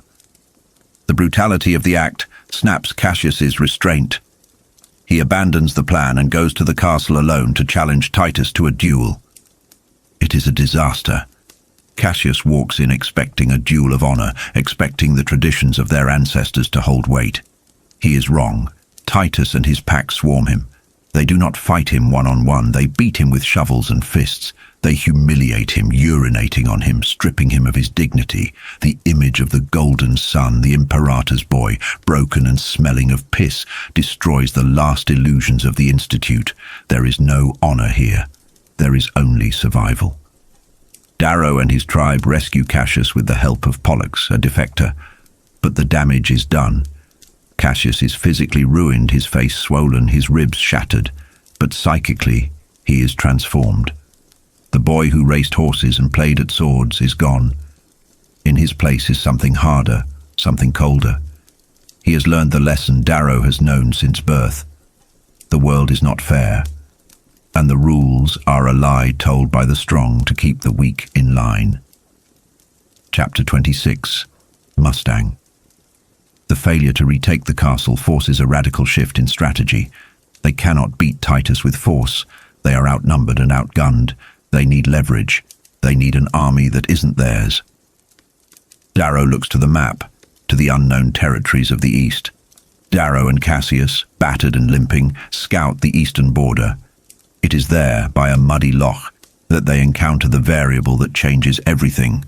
Mustang. She's a vision of gold perfection, riding a horse, a massive tactical advantage in a world of pedestrians. She wears the sigil of House Minerva. If Mars is the house of rage, Minerva is the house of wisdom. The interaction is a dance of wits. Mustang sees through their posturing immediately. She is sharp, playful, and dangerous. She mocks their lack of resources, correctly deducing their desperate situation. Darrow tries to trap her, using his red quickness to unhorse her, but she is too clever. She escapes, revealing that she is not alone. House Minerva has arrived in force, and they are not savages like Titus. They are organized. They have horses, stun pikes, and discipline. Darrow and Cassius are forced to flee into the loch, escaping capture by hiding in the freezing water, breathing from inflated durabags. It is a moment of total vulnerability. They are freezing, hunted, and stripped of their weapons. But it is here, in the darkness, that the pack becomes whole. Sevro emerges from the shadows, the goblin. He has been watching, waiting, and judging. He wears a wolf pelt, a savage king of the wilderness. He has killed the Minivan scouts who were hunting them. The reunion of the three, the Reaper, the Knight, and the Goblin, marks the birth of the true power within House Mars. Sevro reveals that he has stolen the Mars standard from the castle, hiding it in the woods. This masterstroke denies Titus the ability to enslave anyone else, but it also leaves the house vulnerable to conquest. The plan evolves. They cannot save their castle, so they will steal another. They mount the captured Minivan horses and ride east, not as refugees but as raiders. They infiltrate the Minivan fortress, utilizing a password Darrow bluffed out of a sentry. Inside, the contrast is stark. House Minerva is civilized. They have oil lamps, cooked food, organized patrols. They are playing the game with their heads, not their fists. Darrow destroys this order. He enters their war room and unleashes chaos. He smashes their maps, defaces their statues, and carves the name of Mars into their table. It is psychological warfare. He wants them to fear the madness of the West. The raid is a triumph of red chaos over gold order. Darrow creates a diversion, screaming of an invasion, throwing the organized Minivans into panic. In the confusion, they steal what they need most, not weapons, but sustenance. They kidnap the cook. As the fortress burns with the fires Cassius set, Darrow, Cassius, and Sevro ride out into the night, howling like wolves. They have struck the first blow. They have proven that rage, when focused, can shatter wisdom. They are no longer victims of the game. They are its most dangerous players. Darrow has stopped trying to be a gold. He is fighting like a red, unpredictable, destructive, and absolutely terrifying. Chapter 27, The House of Rage. The fog clings to the lowlands of the Institute, a damp, suffocating shroud that mirrors the moral ambiguity settling over the students. We find Darrow not merely as a participant, but as a conductor of chaos. He has reunited with Roque, Sevro, and the remnants of his fractious house, but the dynamic has shifted. They are no longer just surviving, they are hunting. With stolen horses and the golden standard of Minerva in hand, Darrow enacts a plan that relies less on traditional warfare and more on psychological terror. It is a piece of theatre designed to break the spirit of the enemy before the first blow is struck. Darrow rides a pristine mare, a stark contrast to the mud-slicked reality of his troops. He carries the enemy standard openly, a brazen taunt. This is a calculated risk. By projecting arrogance, he draws the eye, making himself the lightning rod while his shadows, Sevro and Antonia, maneuver in the dark. It is a classic misdirection, but here it serves a dual purpose. It cements his legend among his own people while unnerving the opposition. Even Cassius, the golden son of Bellona, is relegated to a supporting role, a subtle shifting of the hierarchy that will have long-term consequences for their friendship. As they approach the castle, the atmosphere is heavy with the surreal nature of this school. Firelight halos the ramparts, and the river Metas gurgles like a dying thing in the dark. Mustang, the leader of Minerva, rides out to meet them. She is sharp, perceptive, and immediately disgusted. She sees the brutality Mars has unleashed, the rumors of rape and mutilation committed by Titus, and assumes Darrow is the architect. Her revulsion highlights a key theme of the saga: the disparity between the noble ideals the Golds claim to uphold and the barbaric reality of their dominance. She sees a monster in Darrow, not realizing he is desperate to cage the real beast, Titus. The negotiation is a farce, merely a stall tactic. Darrow plays the role of the barbarian king, the Reaper, tapping into a primal rage that confuses the civilized Minivans. This rage is Darrow's cloak. It hides the calculating red tactician beneath the golden skin. When the trap is sprung, it is absolute. Sevro and the Howlers descend like demons, their wolf cloaks and manic howls shattering the discipline of Mustang's phalanx. In the ensuing melee, Darrow targets Pax Autelemanus, a titan of a boy bred for war. The fight is visceral. Darrow is outmatched in strength, thrown from his horse and battered. Yet, even in defeat, there is strategy. Pax, screaming his own name in a frenzy of bloodlust, represents the gold obsession with glory. He is honorable, but predictable. Darrow, however, is fighting for survival, for a revolution. When he wakes from unconsciousness, having been crushed by the giant, he finds that the battle was won not by honor, but by the ruthless efficiency of his pack. Mars has taken the castle, not through chivalry, but through the savage necessity of the underclass.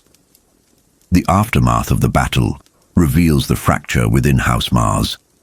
They have won, but the soul of the house is rotting. Titus, the brutal tyrant Darrow displaced, is captured, but the victory is hollow. Mustang, captured in her own keep, lectures Darrow on the limits of the game, warning him that the proctors, the adult golds watching from Olympus, do not want monsters. They want visionaries. It is a chilling reminder that this entire war is a curated experiment. Darrow, however, rejects her premise. He knows what she does not, that the world outside is not built on limits, but on power. He challenges her worldview, asserting that law is a construct of the strong. It is here that Mustang warns him of the jackal, a student so cruel he makes Darrow look like a child. The board is set for a darker turn. Chapter 28, My Brother. The dust of battle settles, but the filth of the castle remains. Darrow now rules, but his kingdom is one of squalor and division. The integration of Titus's tribe with Darrow's followers is fraught with tension. The girls who were abused sit in silence, living monuments to the crimes of the past week. Darrow is faced with the burden of leadership. What is justice in a lawless place? Roque, ever the philosopher, posits that the proctors are watching to see how they handle the concept of law itself. Is it merely vengeance, or is it order? The question of Titus looms large. He cannot be allowed to live after his crimes, yet simply killing him feels insufficient. Darrow visits the prisoner in the cellar, and what follows is a revelation that shatters Darrow's understanding of the game. Titus is not just a monster, he is a mirror. Under questioning, Titus reveals his motivation, pure, unadulterated hatred for the golds. He speaks of them as cannibals, a term no gold would use. He speaks of a sling blade. The realization hits Darrow with the force of a physical blow. Titus is a red. This twist recontextualizes the entire narrative. Titus is what Darrow could have become without the guidance of Dancer and the sons of Ares. Titus is the manifestation of red rage without the tempering influence of a higher cause. He was carved, just as Darrow was, but he lost his way, consumed by the desire to inflict pain on his oppressors. He raped and murdered not out of simple sadism, but out of a twisted sense of retributive justice, doing to the golds what they did to his own people. Darrow is horrified. He sees the tragedy of a broken soul who failed the test of evolution. Titus represents the chaotic, destructive potential of the rebellion, a fire that burns itself out. Darrow realizes that he must kill Titus, not just for the crimes committed, but to protect the secret of the rising. If Titus is discovered to be a red, the entire operation is compromised. It is a heartbreaking decision. Darrow must execute a man who is, in truth, his brother in suffering. The scene is heavy with the weight of silent grief. Darrow mourns not just for the life he must take, but for the shared pain that drove Titus to madness. Chapter 29. Unity. The execution of Titus is a performative act of statecraft designed to stitch the fractured House Mars back together. Darrow drags the condemned man into the courtyard. The mist hangs low, dampening the sound, creating a somber, church-like atmosphere for the bloodletting. Darrow lists the crimes: rape, mutilation, murder. He sentences Titus to death, asserting his authority as primus. But the moment is hijacked by the ghosts of the past. Cassius, Darrow's closest friend and greatest potential enemy, steps forward. He demands the right to kill Titus. To Cassius, this is about Julian. He believes Titus is the one who murdered his brother in the passage. The dramatic irony here is suffocating. Darrow, the actual killer of Julian, must stand aside and allow Cassius to exact vengeance on the wrong man. It is a layering of lies upon lies. The duel is ugly. It is not the graceful dance of razors, but a brutal hacking. Cassius, usually so charming and light, is consumed by a cold, dark fury. He chants his brother's name with every strike, turning the execution into a ritualistic slaughter. Titus, the Red who wanted to make the golds pay, dies laughing, mocking the little prince to the end. He dies without revealing his secret, taking his identity to the grave. The psychological toll on Darrow is immense. He watches his friend butcher his secret brother. He realizes that he has failed the test of justice. This wasn't law, it was catharsis for Cassius, a blood sacrifice that leaves the spectators cold and hollow. Roque notes the lack of justice, sensing the rot at the core of the act. Darrow buries Titus by the river, a silent prayer that the Red might find the peace in the veil that he never found in life. Later, unable to sleep, Darrow encounters Fitchner, the proctor of Mars. Fitchner is a fascinating anomaly, ugly, unkempt, yet undeniably sharp. Their conversation pulls back the curtain on the Institute. Fitchner explains that the school is a laboratory for behavioral science. They are studying how humanity reacts to pressure, how leaders rise, and how societies crumble. Fitchner hints that Darrow is an ancient soul, seeing through the mask to the sadness beneath. The connection between them deepens, but it is cut short when Darrow asks about the jackal. Fitchner reveals the jackal is the arch-governor's son, the son of the man who executed Darrow's wife. The stakes are raised instantly. This is no longer just a game. It is a blood feud written in the stars. Chapter 30. House Diana. Time accelerates. A month of stalemate passes, and the reality of the game sets in. The initial burst of violence has given way to the grind of survival. House Mars has stabilized under Darrow's rule, but they are landlocked and resource-poor. The fortress of Minerva remains a thorn in their side, impenetrable and stubborn. The students are hardening, their youthful softness stripped away by hunger and the constant threat of violence. Darrow, sensing the stagnation will lead to defeat, decides to shift the paradigm. He understands that playing by the obvious rules, siege warfare, is a losing strategy. He needs an alliance. Taking Severo, his most unpredictable yet loyal lieutenant, he ventures into the Great Woods to treat with House Diana. The journey into the woods is a transition into a primal world. The trees are god trees, colossal ancient things that block out the sun. The atmosphere shifts from the mud and stone of the castle to a claustrophobic shadowed realm. They are watched. House Diana, a faction of hunters, toys with them using mimicry and stealth. It's a psychological game, one Severo despises, but Darrow endures. They are eventually captured by Tamara and a particularly nasty piece of work named Tactus. Tactus is introduced as a creature of vice and malice, a sharp contrast to the more honorable warriors Darrow has faced. He threatens mutilation casually, establishing him as a chaotic element. Darrow, however, plays the diplomat. He offers an alliance that appeals to Diana's greed. He promises them Minerva's fortress and the bread of House Ceres if they help him break the stalemate. It is a lie, of course. Darrow is manipulating them, using their own opportunism as a weapon. He knows that in this game, trust is a currency that everyone inflates but no one honors. He is banking on their inevitable betrayal. Chapter 31. The Fall of Mustang. The trap is intricate, a masterclass in deception. Darrow rides out to the killing fields of Minerva dressed in black armor, a reaper of men. He brings his entire army, a show of force that demands a response. Mustang, smart but ultimately constrained by her belief in logical warfare, rides out to meet him.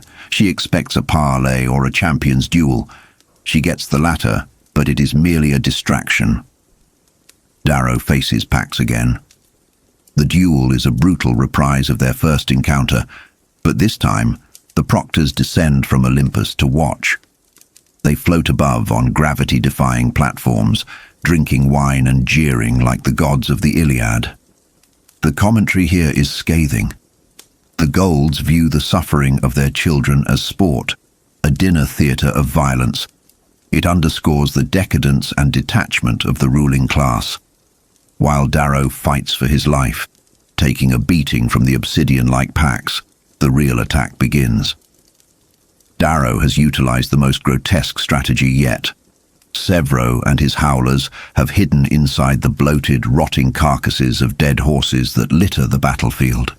It is a Trojan horse tactic, stripped of all romance, replaced with visceral horror. As the duel reaches its climax and Darrow batters Pax into submission, the dead horses burst open. The howlers emerge from the gore, demons being born, slick with blood and rot. The psychological shock is absolute. The Minervans on the walls are too horrified to react in time. The gates are breached not by battering rams, but by the sheer audacity of Mars. House Diana, adhering to the alliance for now, scales the walls from the other side. The fortress falls in minutes. The victory is total, but it is the method that resonates. Darrow has introduced a level of nightmare to the game that shifts the tone permanently. Mustang escapes the initial slaughter, but Darrow hunts her down. He finds her hiding in the mud, a fallen queen. The interaction is tense. Darrow's men, specifically the cruel Vixus, want to abuse her. Darrow protects her, not just out of strategic necessity, but because he sees the reflection of Io, the desire for freedom and dignity, even in his enemy. He captures her, but he keeps her from the bridle his men wish to impose. Chapter 32, Antonia. Victory brings power, and power brings complacency. House Mars now controls the Minervan fortress and has effectively neutered House Diana by trapping them inside and besieging them until they starve into submission. It is a ruthless consolidation of power. Darrow stands at the pinnacle, finally earning the title of Primus. He has united the tribes, conquered a rival, and outsmarted the hunters. But the narrative structure of tragedy dictates that the fall must follow the ascent. The cracks begin to show immediately. House Diana attempts to break out and is crushed. Their leader Tamara trampled in the mud, likely sabotaged by her own treacherous lieutenant Tactus. Tactus defects to Mars, bringing his malice into Darrow's camp. The accumulation of slaves and soldiers creates a complex social web that Darrow must navigate. Then, the shadow of the jackal falls over them. An emissary arrives, Lilith. She's a terrifying figure, physically marked by self-mutilation, with teeth woven into her hair. She represents a different kind of horror than the brute force of Pax or the vengeance of Titus. She brings a bribe for Cassius and a threat for Darrow. The jackal wants the Reaper dead. This introduction of the jackal serves to escalate the threat level. Darrow has conquered his peers, but now he faces a true predator. Paranoia takes root. Cassius accepts the bribe, a pouch he tucks into his boot, sowing the seeds of distrust between him and Darrow. But the real blow comes from within. Antonia, the sociopathic beauty of House Mars, executes her betrayal. She lures Darrow into the misty highlands using Leah, the gentle, innocent girl Roque has fallen in love with. Darrow rushes to save them, only to realize too late it is a trap. He is forced to hide in the brush, paralyzed by the knowledge that revealing himself means death for the revolution. He listens in the darkness as Antonia and her thugs taunt him. And then, the unthinkable happens. To punish Darrow's cowardice, Antonia murders Leah. The sound of her death, a gurgle and a thump, is a loss of innocence for the group. Leah was the one person who belonged to the light. Her death signifies that the darkness has won. Darrow survives, but the cost is devastating. Roque is missing, presumed dead or captured. Leah is gone. The psychological wound is deep.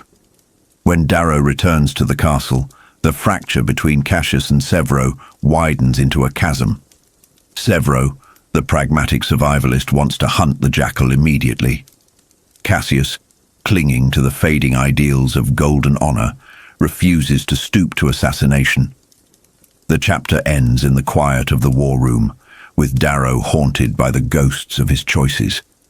He is the Primus, the conqueror, but he is more alone than ever. The game has stripped away the veneer of civilization, leaving only the raw, bleeding nerves of children forced to be warlords. The spectre of the jackal waits in the south, and the unity of House Mars is held together by little more than the dried blood on Darrow's hands. The victory is ash in his mouth. He has won the battle, but he is losing his soul. Chapter 33. Apologies. The night is fractured by the cold, biting reality of betrayal. It begins not with a shout, but with a whisper in the dark.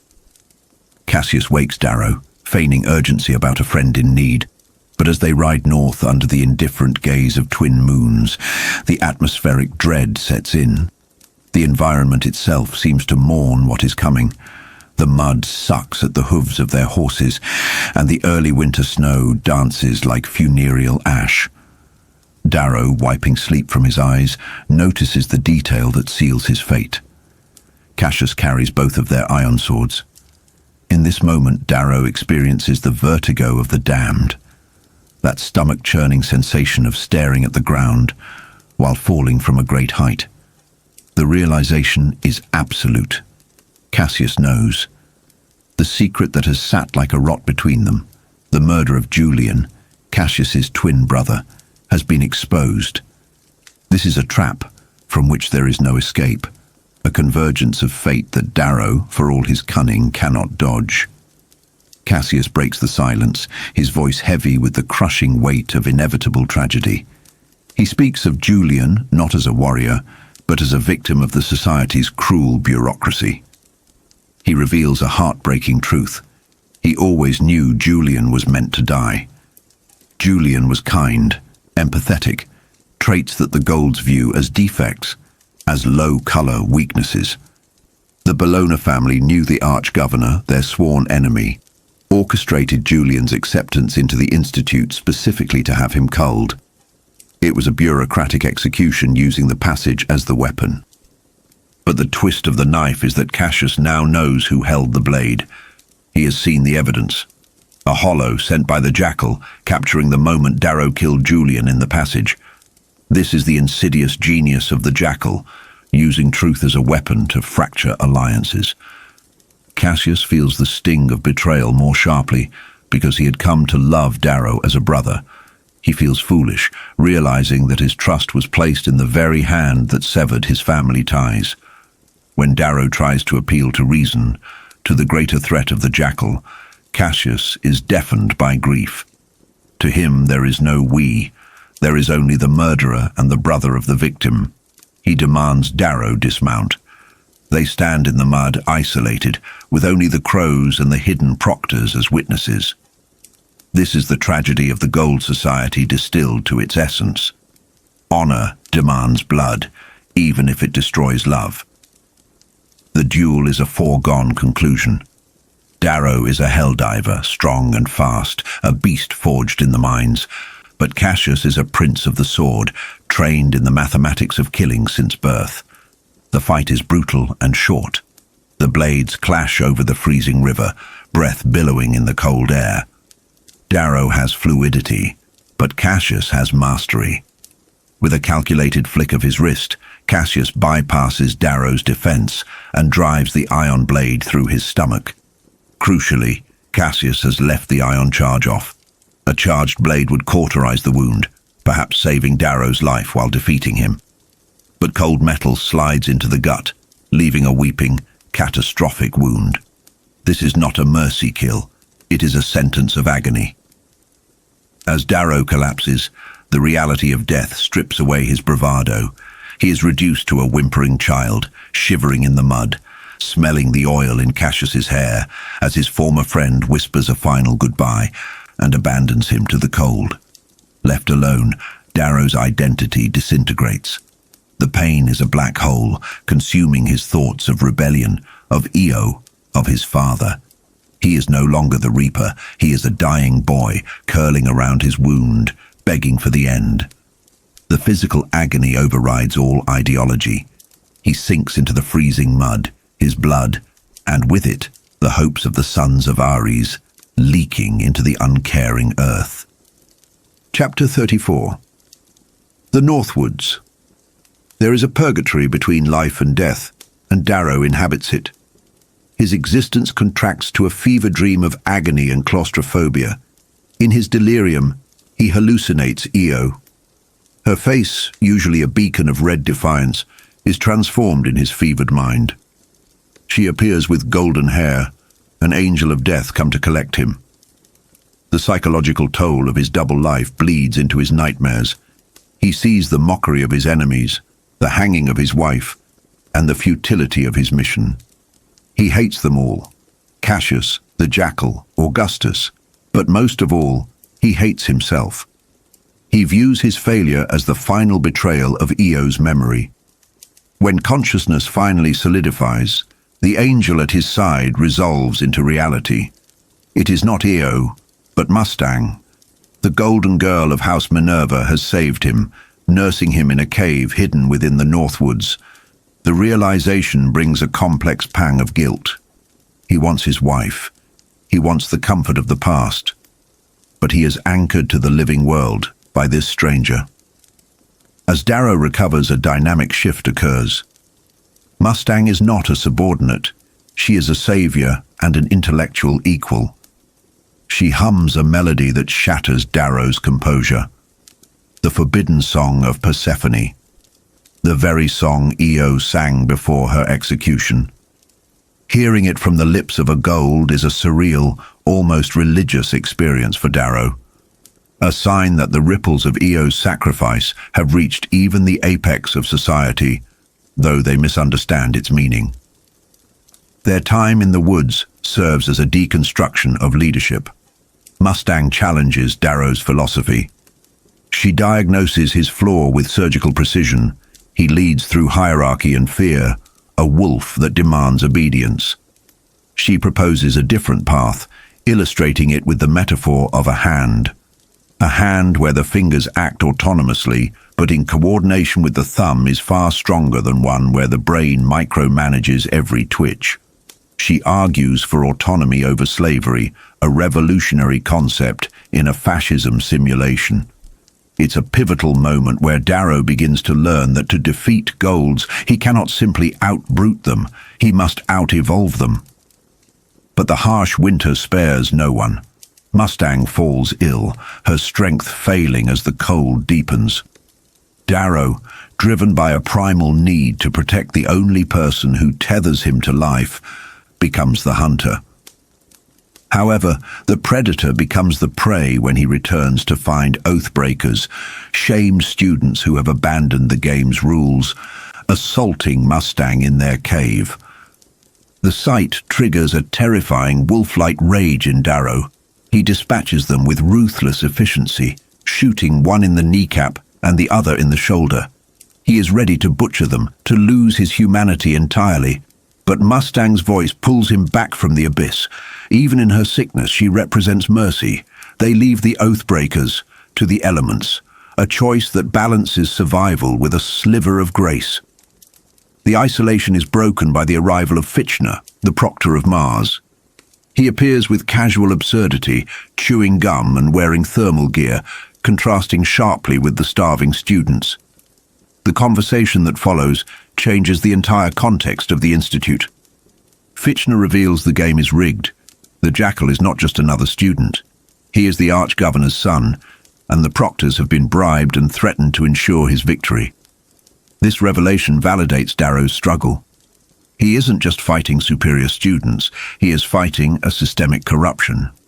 He learns that while he is marked for death by Proctors Apollo and Jupiter, he is also being watched by the highest powers in the society, the drafters, who see his potential. Fitchner, playing a dangerous double game, provides medicine for Mustang and a crucial piece of morale, Darrow's Pegasus pendant, containing Eo's Hemanthus blossom. It is a message from the outside. He has not been forgotten.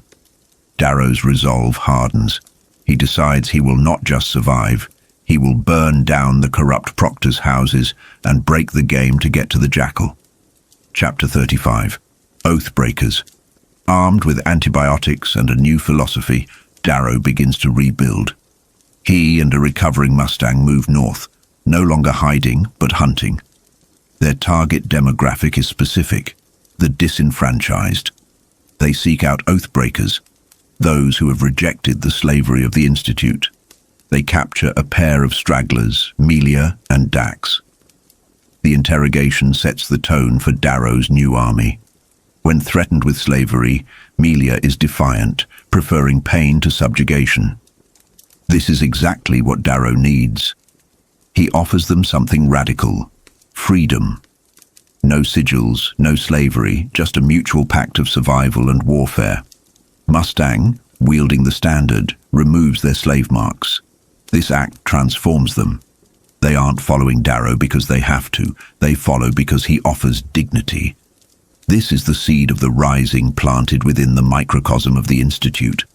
The army grows slowly, a scrappy band of outcasts clad in wolf cloaks, their faces painted with bird dung and clay to appear as spectral demons of the winter. They are not the polished knights of the Corps. They are a pack. Darrow realizes he cannot return to House Mars as a subordinate. He must return as a myth. To build this myth, they target the supply lines of the warring superpowers. They witness the absurdity of the high war between Mars and Jupiter, armored cavalry charges that result in stalemate. Darrow sees the folly in their honor. He chooses speed and prejudice. They ambush a Mars patrol clearing a bridge. It is a masterclass in asymmetric warfare. Darrow's wolves strike from the tree line, not with duels, but with overwhelming chaotic force. They strip the high drafts of their dignity and liberate the slaves. Among the captives is Pax Autelemanus, the giant who once terrorized Darrow. The dynamic flips instantly. When Mustang frees Pax from his sigil, the massive gold doesn't rage. He laughs. He embraces the chaos and the freedom, hugging Darrow and shouting his joy. The army gains its titan, but Darrow needs to strike fear into the heart of his former house. He infiltrates Castle Mars alone at night. This is psychological warfare. He scales the walls, bypasses the guards, not with force, but with the confidence of rightful authority, and enters the keep. He doesn't kill Cassius. Instead, he carves his symbol, the sling blade, onto every door and into the war room table. He leaves a knife in the Primus's chair. It is a message sent in wood and silence. I can touch you whenever I want. I am not dead. I am the Reaper. As he leaves, a massive sling blade burns on the hillside, lit by his army. The ghost has returned, and he has brought fire. Chapter 36. A second test. An army cannot run on freedom alone. It requires bread. The target is House Ceres, the fortress of the ovens, currently holding out in a winter siege. Darrow's strategy relies on the unique capabilities of his new unorthodox army. They don't build siege engines, they become the landscape. For an entire night, Darrow, Mustang, and their band of 24 bury themselves in the snow outside the Ceres walls. The physical intimacy of huddling for warmth under the ice creates a stark contrast to the violence that will follow. Darrow wakes to a frozen world, his body stiff, but his mind sharp. They have a single tool, a massive tree trunk. When the attack begins, it is a burst of frantic energy. They sprint across the snow, carrying the heavy timber. The Ceres defenders are confused. their reaction slowed by the sheer audacity of a foot charge without siege towers. Darrow's team jams the trunk against the wall, using it not as a battering ram, but as a ramp. It is a feat of physics and brute strength, anchored by Pax's monstrous power. Darrow and Mustang vault the battlements, descending upon the archers with the fury of wild animals. The gates are opened, and Pax Autelemanus becomes the centerpiece of the assault. Screaming his own name, the naked, white-painted giant charges into the Ceres formation. It is psychological terror as much as physical combat. The defenders, accustomed to structured duels, crumble before the berserker and the howling wolves. The fortress falls in minutes. They secure the bread, the heat, and the strategic advantage. But victory brings immediate corruption. That night, the fragile morality of the army is tested. Tactus, a soldier of ancient and arrogant lineage, attempts to rape a captured Ceres slave named Nyla. He is stopped by Melia and Mustang, but the incident threatens to tear the army apart. The students from House Diana, who helped take the castle, stand with Tactus, viewing the girl as a spoil of war. Darrow is trapped in a dilemma of leadership. If he executes Tactus, he loses the Diana contingent and fractures his force. If he does nothing, he validates the very predation he is fighting against. Mustang warns him that Tactus is an iron gold, incapable of learning empathy, bound to his nature of domination. Darrow chooses a third path, one of sacrificial justice. He convenes a tribunal. Tactus is unrepentant, quoting philosophy to justify his lust, believing that might makes right. Darrow counters this by asserting his own superior strength, thereby claiming the right to judge Tactus. He sentences Tactus to 20 lashes. The punishment is brutal. Tactus is whipped, bleeding and humiliated. But then, Darrow does the unthinkable. He hands the whip to Pax and orders the giant to whip him. The army is stunned. Darrow explains that as their leader, their sins are his sins. If they act like animals, he bears the cost. He strips off his shirt and kneels in the snow. He forces them to watch their general bleed for the crime of the subordinate. Pax, weeping, delivers the blows. The physical toll on Darrow is immense. His back is shredded, his body screaming. But the psychological impact is nuclear. He subverts the gold obsession with dominance. He shows them that leadership is not about being the master who takes, but the shepherd who bleeds. He shames Tactus, not with power, but with love and shared burden. After the ordeal, Darrow embraces the confused, terrified Tactus, calling him brother. In the bloodied snow of the Ceres courtyard, Darrow stops being just a warlord. He becomes a messiah figure to these lost children, binding them to him with a loyalty that fear could never purchase. He has passed the test that Titus failed, proving that even in a game of wolves, he remains a man. Chapter 37. South. The war for supremacy has shifted. It is no longer merely a contest of strength or strategy, but a crucible of endurance against the elements and the encroaching madness of the game itself. In the newly captured fortress of House Ceres, the air is thick with the scent of salve and the quiet groans of the wounded. Darrow, the Reaper, sits while Mustang tends to the lacerations on his back. There is an intimacy here, born not of romance but of shared trauma, a binding agent far stronger than blood. As she cleans the wounds, the dialogue dances between teasing and philosophy, invoking Plato and Cicero. It is a stark reminder that these are not merely warriors, they are the children of the ruling class, educated to quote philosophers while wading through slaughter. Darrow's army is a strange chimera, a patchwork of 56 souls.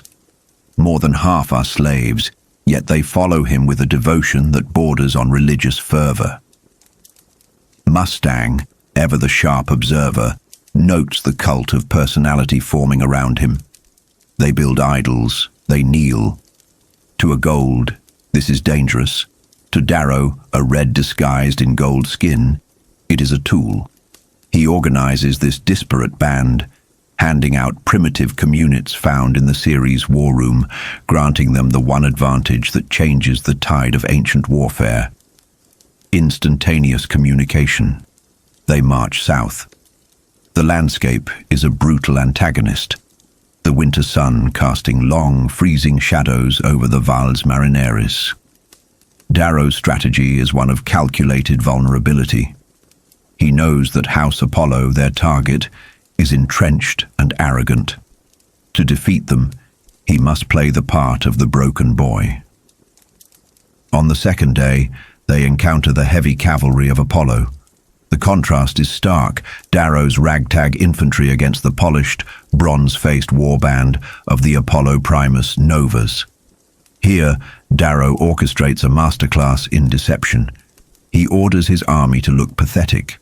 Pax, the giant Telemanus, is forced to kneel to hide his stature, while Mustang stands on his shoulders, initiating a childish snowball fight. It is a masquerade of weakness. Darrow feigns a limp, using his durasteel sword as a cane, shivering in the cold. Novas, a creature of hammered bronze and zero humor, takes the bait. He sees only a ragged remnant, a weeping child begging for shelter. The psychological warfare is subtle. Novus offers servitude, thinking he is gracious, while Darrow feeds the Primus's ego, playing the terrified victim of the Reaper and the Jackal. It is a dangerous gambit. Novus slaps Darrow, calling him a pixie, a slur for the soft and hedonistic. He leaves them with a warning, disgusted by their apparent frailty. But as the Apollo cavalry withdraws, the reality of the Institute's corruption begins to surface. Tactus, the chaotic element of Darrow's lieutenants, notices something that should not exist: footprints in the snow that do not belong to students. Linear impressions. The mark of grav boots flying low. The proctors are watching, not from the high Olympus, but from the tree line, cloaked in invisibility. They are shadowing Darrow, herding him, or perhaps hunting him. The journey continues, but the game's masters are tightening the noose. First, the horses vanish in the night, ropes torn by superhuman strength. Then, the food supplies are sabotaged, bread filled with weevils, pots cracked. It is a systematic dismantling of their morale, orchestrated by the proctors to force a retreat. But Darrow does not retreat. The tension culminates in the woods. Mustang confronts Darrow about his past betrayal of Cassius, sensing the layers of lies he wears like armor. But the conversation is cut short by a voice from the darkness, a mimicry of Mustang. Darrow is lured away, separated from the safety of his camp. He finds himself isolated in the deep woods, where the silence is heavy and watching. This is the trap. The branch beneath him sinks under the weight of an invisible observer. Proctor Apollo deactivates his ghost cloak. He is beautiful, golden, and entirely malevolent. He chides Darrow like a wayward puppet before shoving him from the tree. Darrow falls into the snow, and the smell of wet fur hits him before the sound does. A bear, genetically modified and massive, waits below. This is not part of the game. This is an execution. Chapter 38. The Fall of Apollo. The beast is a monstrosity of the carvers, white as bone with a strip of crimson fur, boasting razor-black teeth and too many digits on its paws. It is a creature designed for one purpose: to end the Reaper. Darrow, stripped of his army and his dignity, must run. He is fast, his modifications making him a blur against the snow, but the bear is a relentless engine of muscle. He sprints toward a trap he had previously set, a desperate gamble. He leads the monster over a false floor of bramble. The beast crashes through, shrieking as it falls onto wooden spikes. But Darrow's victory is short-lived. He steps into a snare of his own making, whipped upside down to dangle from a tree. Blood rushes to his head, leaving him vulnerable, a piece of meat swaying in the wind. Salvation comes not from his new army, but from the shadows of his past. Severo Albarca appears. The goblin has returned, but he is changed. He has lost an eye, leaving a hollow socket, yet his spirit is unbroken. He cuts Darrow down, and the reunion is a collision of the bizarre and the loyal. Severo brings with him the Howlers, Thistle, Screwface, Pebble, Clown, and Weed, the dregs of House Mars who have survived in the wild, wearing wolf pelts and carrying the trauma of the wilderness. They rejoin the main camp, where the cultures of high society and feral survivalism crash together. Mustang meets the Howlers, fascinated by their savage aesthetic. Around the fire, stories are exchanged. Severo reveals the truth of the Jackal, a monster in the mountains who survived a cave-in by cannibalizing his own draft. The atmosphere shifts. Darrow realizes that to win, he must break the ultimate rule. He gathers his lieutenants, Mustang, Pax, Tactus, Severo, and removes his ring. He speaks freely, stripping away the surveillance of the proctors. He tells them of the interference, of the rigging. He binds them not as students of different houses, but as rebels against the game itself. Darrow's new strategy is fragmentation. He splits his army into wolf packs, raiding Apollo's holdings, burning supplies, and spreading terror. He becomes a ghost story, a myth of the woods. He wants House Apollo terrified, but the proctors will not let him win easily. One night, a jam field descends upon their campfire, silencing the world. Proctor Apollo returns, this time without the bear, but with a spear dripping in purple sparks and a smile full of condescension. He sits among them, drinking their wine, offering advice. He tells them to retreat, to go north, to stop embarrassing the system. He tries to sow discord, calling Darrow a user, a nobody, without a banner who will lead them to ruin. But Darrow's hold on his people is absolute. Pax, the giant, threatens to whip the god. Melia spits insults. Darrow, emboldened by their loyalty, challenges the proctor directly. He accuses Apollo of rigging the game for the arch-governor's son, the Jackal. He threatens to expose the corruption to the drafters, to the parents of the students dying in this rigged contest. Apollo, rattled, threatens them with death. But he has made a fatal error. He has been talking too long. Darrow asks Mustang a simple question. How fast can Severo run 2 kilometers? The realization hits Apollo just as the jam field drops. In the distance, the sky is lit by the fires of his own castle. While the proctor was posturing in the woods, Severo and Tactus were infiltrating his fortress through the latrines. The Howlers have taken the ramparts. Darrow and his army rush to the castle to cement the victory.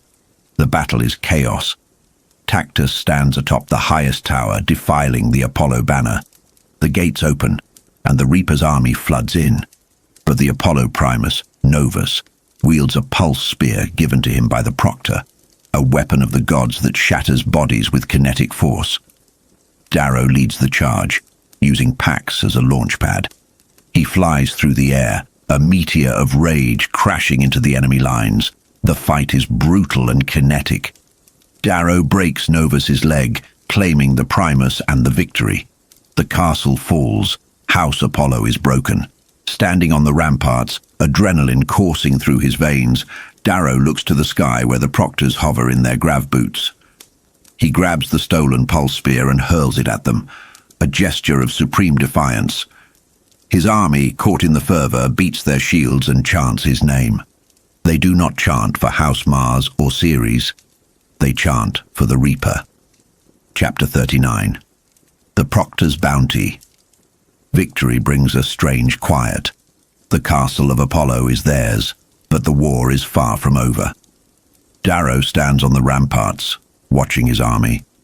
They look at him with awe, comparing him to the iron golds of old, the conquerors who broke Earth. It creates a distance he loathes. He is their leader, but he is becoming less of a peer and more of an icon. Fitchner, the proctor of Mars, descends from the sky. He looks haggard, a man caught between the crushing gears of political machinations. He brings news. Proctor Apollo has not left Olympus. The game is still rigged. The victory has only embarrassed them. not stopped them. In the war room, Fitchner tries to reason with Darrow. He is terrified. He reveals the stakes, that Darrow's defiance is risking everything. He returns a stolen item to Darrow, a knife ring. It is the weapon of a peerless Scard, but Fitchner claims it belonged to Darrow's father. Darrow knows this is a lie. It belonged to Dancer, his mentor in the Sons of Ares. It is a message. Then, the mask slips.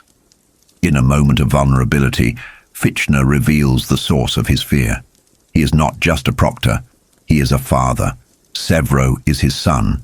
The connection explains everything. The goblin's survival skills, his exile, his strangeness. Sevro is a half-breed, likely the son of a gold and a red, fighting for a place in a world that would see him erased. Fitchner begs Darrow to stop, to accept a lower station, to save Sevro from the crossfire. But Darrow cannot stop. He is not fighting for a badge or a scar. He is fighting to tear the pyramid down. He feigns a moment of gratitude, shaking Fitchner's hand, thanking him. And then, with the ruthless pragmatism that defines the Reaper, he breaks Fitchner's nose and knocks him unconscious. He strips the proctor of his grav boots. The game has changed. Darrow is no longer playing by the rules of the Institute. He is arming himself with the tools of the gods. Chapter 40.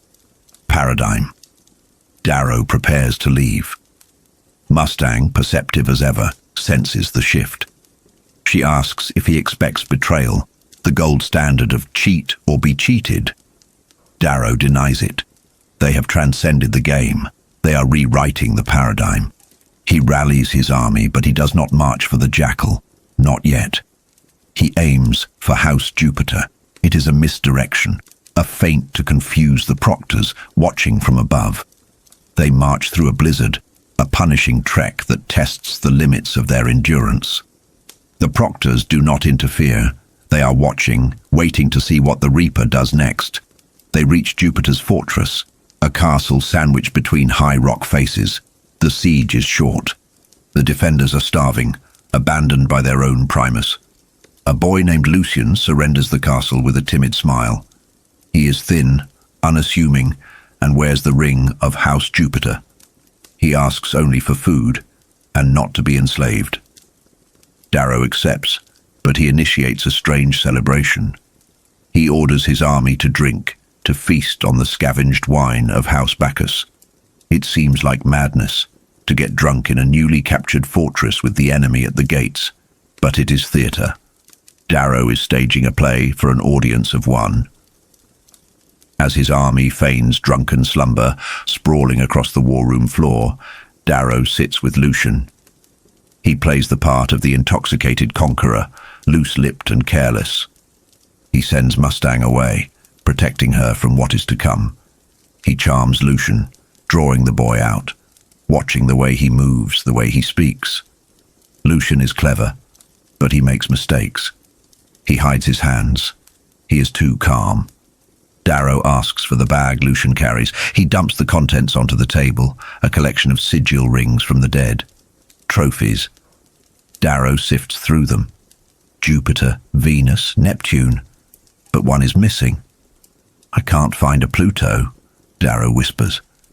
The air in the room freezes. Lucian's eyes go dead. The mask of the timid boy evaporates, revealing something reptilian beneath. Chapter 41. The Jackal. Violence erupts in a heartbeat. Darrow slams a dagger through Lucian's hand, pinning it to the table. The boy gasps, a feral sound, but then the shock is replaced by a terrifying, icy calm. He looks at the impaled hand as if it were a mild inconvenience. "Hello, Jackal," Darrow says. The ruse is stripped away. This is not Lucian. This is the Archgovernor's son, the cannibal of the caverns, the ghost of the game. He had infiltrated Jupiter, intending to ambush Darrow, but Darrow had outplayed him. The drunken army rises, stone-cold sober. The Jackal is surrounded.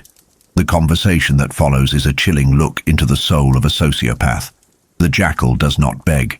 He negotiates. He offers Darrow power, fleets, armies, a future at the right hand of the arch-governor. He treats the institute like a transaction. He admits to eating his own house members with the casual indifference of a man discussing the weather. He is the ultimate product of the society's philosophy.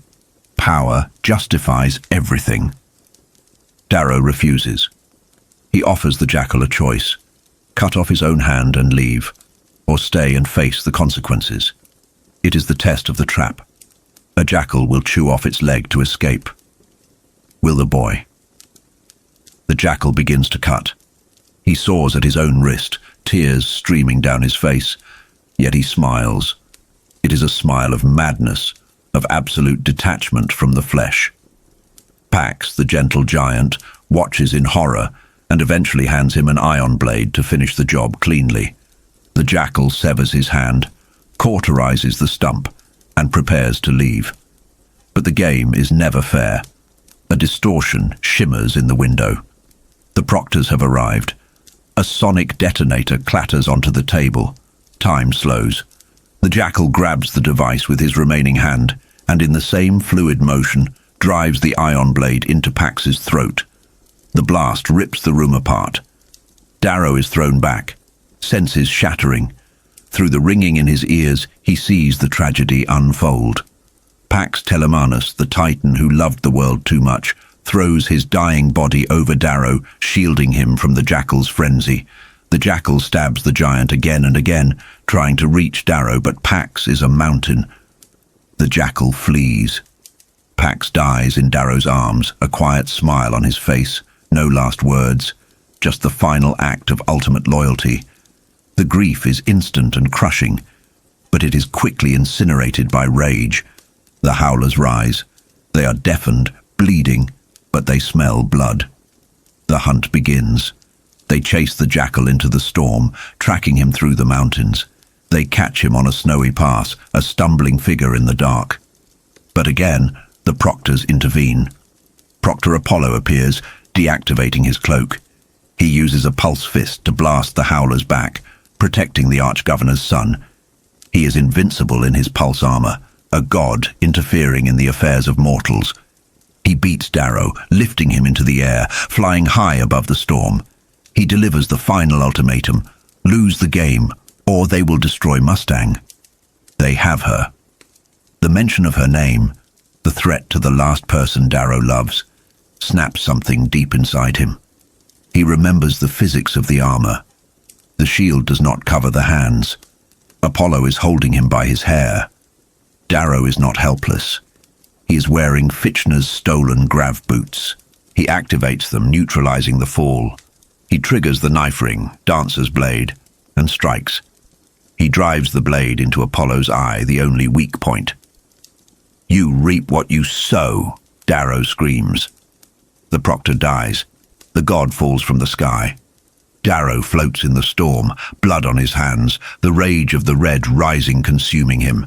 He descends to his pack, to the howlers who watch him with a mixture of terror and reverence.